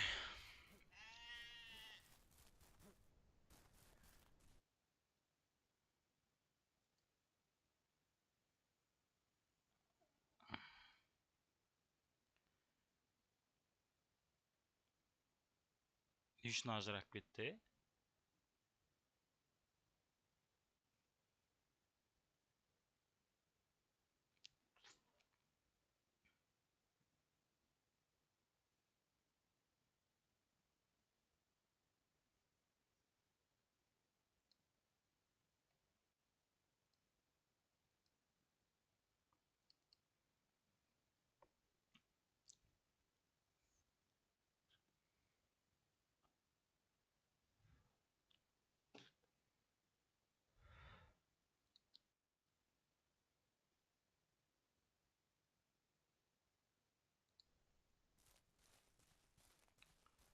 Музыка кән дейді. Музыка қойдың ба не?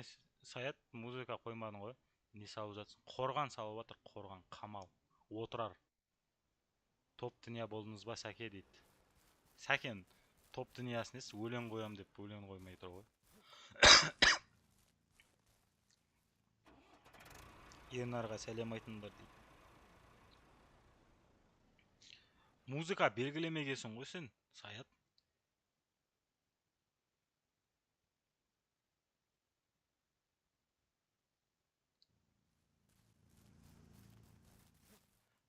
Қытайлармен қырылатысың дейді. 8 садақ шаламыз. Нау ше, нәғып жүр біләді. Сәулетші біләді нау.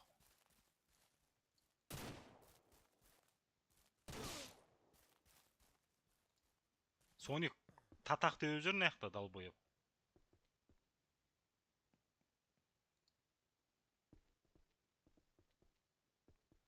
Лом ұстап қолына.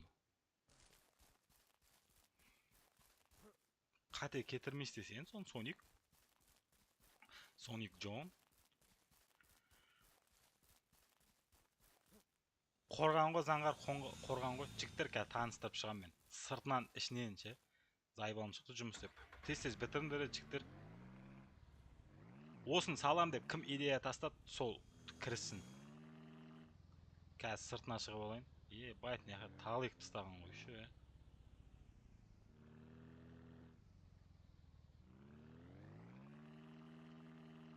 Андай қып шаяқташ. Қазақстандағы болмаған дей ма? Не деп айтады? Бірінші ранчо дей ма? Міне неқтан былай келеміз, короче. Бір қорған көрінеді ғой. Байт, мынау кімнің қорғаны екен деп тұрады ғой өйтіп ше. Өзі бұл біздің хандықтың қорғаны дейміз. Анау Байгайстан, пинистр демейміз, короче. Жіктер міне қорғаның сырты анау жалпы.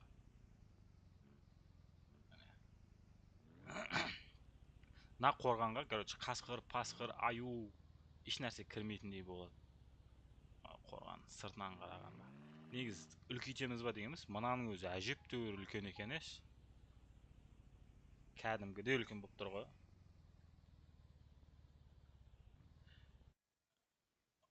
Рахмет, Саят ака, рахмет. Өркенің өсін. Мынау Байгайстаннан нән ғой дейді, сондай болып тұр ғой. Еба көп. Кішкентай ма деп тұрып қой осыны. $600 бір жылға алып қойыңдар.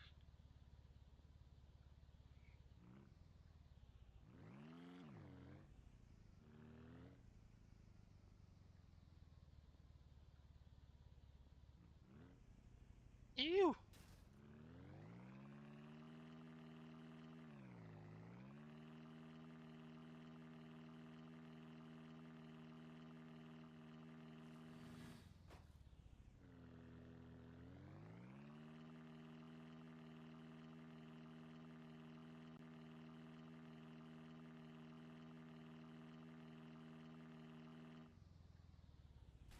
Яна торын ұстамайды ғой,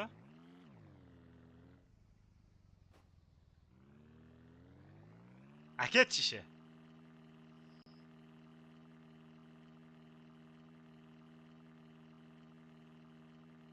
Ош.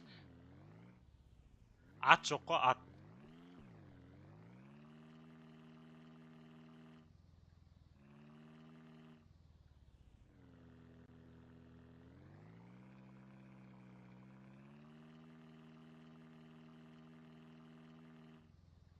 Ей. Ап қашып баратыр мынау.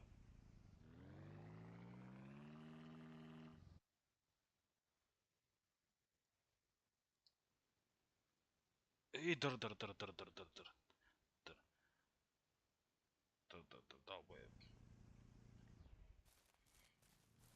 $600 бір жылқы алып қойыңдар, соны дамыт. Біле, ана жылқы десең ше, қазір анау қымыз алып ұшады, жылқы деп айтпаңдаршы. Пиздес кетті адай дейді. Иә. Асау екен сол, ана машина пиздес асау екен. Бағынбайды. Ап қашып кетті ғой далаға. Пока осындай мини шаруашылық қой бізге, осы әдемі. Бұл анау қой көп болса, қойшы көп болса, қой арам өледі дейді. Анау ешқайсысы бақпайды бұны ше. Көбейтейік дейді да шеше, жоқ болып кетеді нақ. Мен сауып, мен қарап жүрем. Өткенде 30 сиыр сауып, зайбалым шығып ат тастаған том.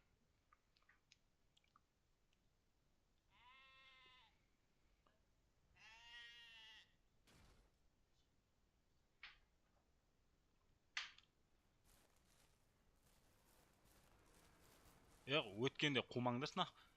30 сиыр бағамыз ғой. Сиырын сүтінен сауып, ірімшік жасайын да, короче. Оны 7.000, $15.000 магазинге сатам. Мына далбандар жарат тастай береді ғой. Қандай музыка қосайын жиге айтыңдар дейді. Айтып жіберіңдер музыка.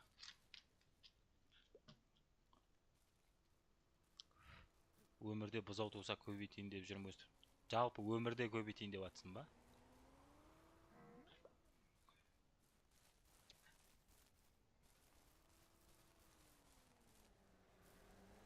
сразу шыққысы келеді. Аро, сүйем сені. Шалқар жастары дейді. Байт, мына маргайт етіп жүр ғой. Мынау хулиган екен ғой, мынау жаман еді машинаны.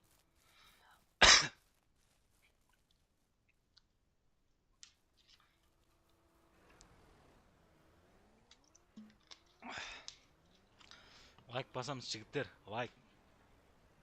40 мың лайкқа жеткізейік. Қайқа апарасын? Давай өлеңді осыған қойыңдаршы, осай дейді, жақсай дейтін сияқты, маргайт ет. Читырнашка деп жүргенде жүр ғой мынау.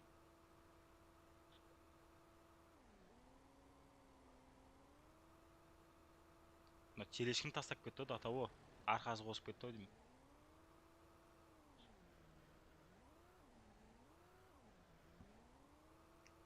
Шалқар жастар, құттайсың сен деймін.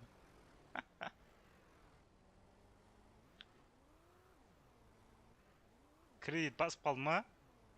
Сониктің далбай кредит аптастаған ол, займ алып тастады ғой. Не істеп жатыр мынау? Тіреліп қалдың ба?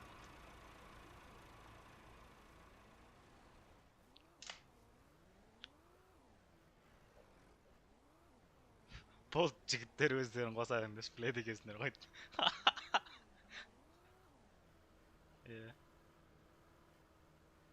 Базы жоқса жатасың ғой, ағашты кім кесіп жатыр? Тоқтатып тастағандар не? Жігіттер босаңдаршы тез-тез. Бір машинада отырып алып дейді. Ал шеше, қоран ақ. Қыдырып келдің ба дейді. Әне шеше, біләді ақ.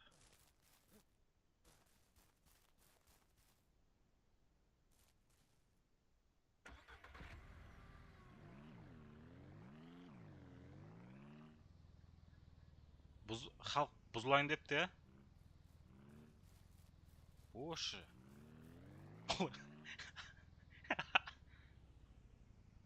Не отырар біте ма шеше дейді. На отырар зайбалдар шықты наяқтың өзі чіктір.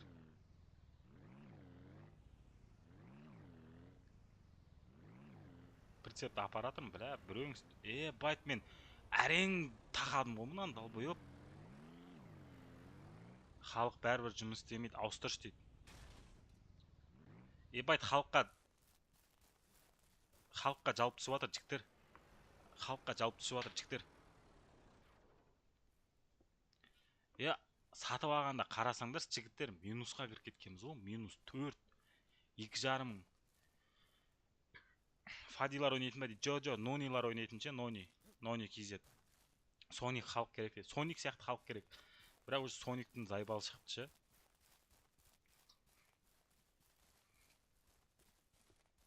Аға шегіп жатыр Соник.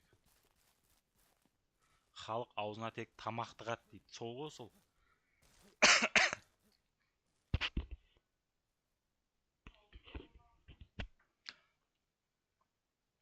Братан газель сатып алдарса дейді. Ақша жоқ қой, Санжар, ақша жоқ. Ақшан жарат жерген ғой, далбойыптар.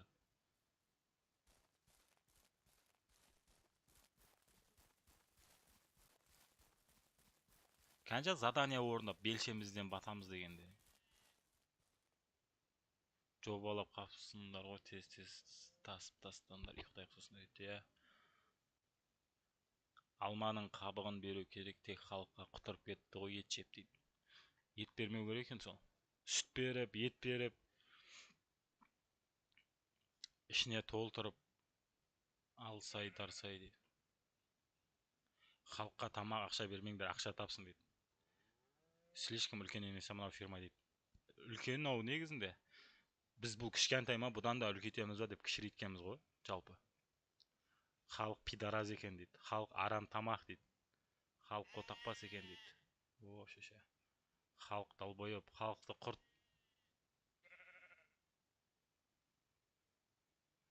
Комментарийда жоқ па ол?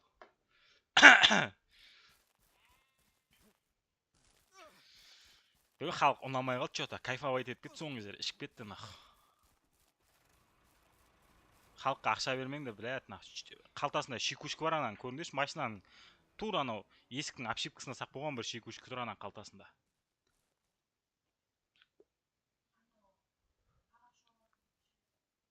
Ішіп кетті ол. Не қама?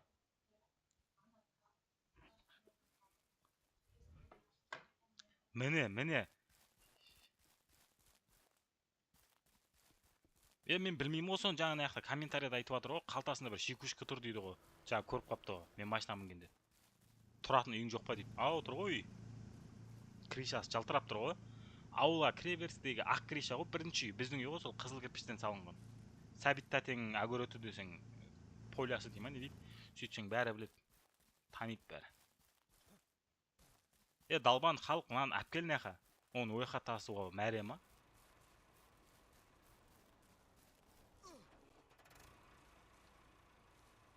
Бар, екі пилаңды алып келші.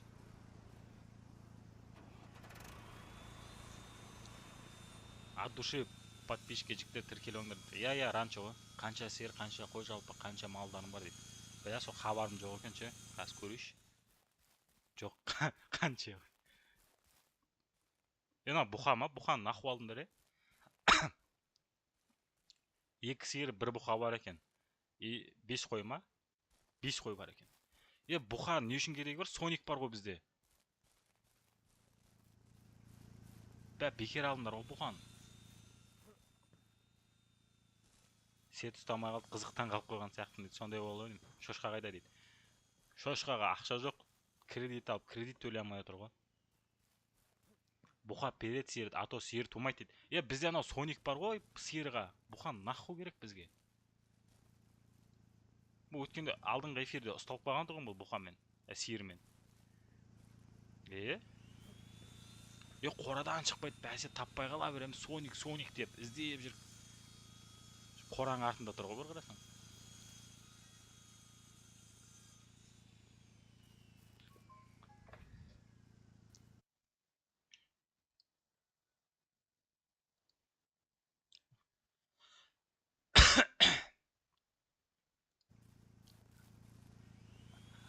Апилерді қараймыз негізінде арасында, жалпы бір стримде отырамыз ғой.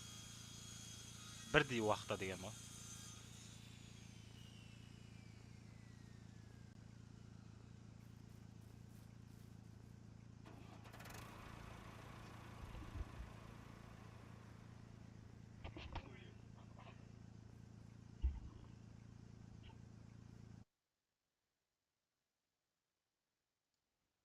Ернар, ебать, шындысыны. От души дейін десем, наушнигім бұзылып қалды ма деп қалдым ғой шеше.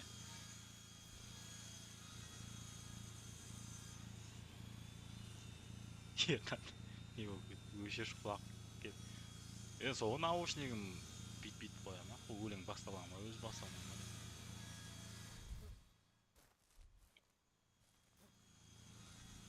Ауыны пек. Не болды ана пилаға?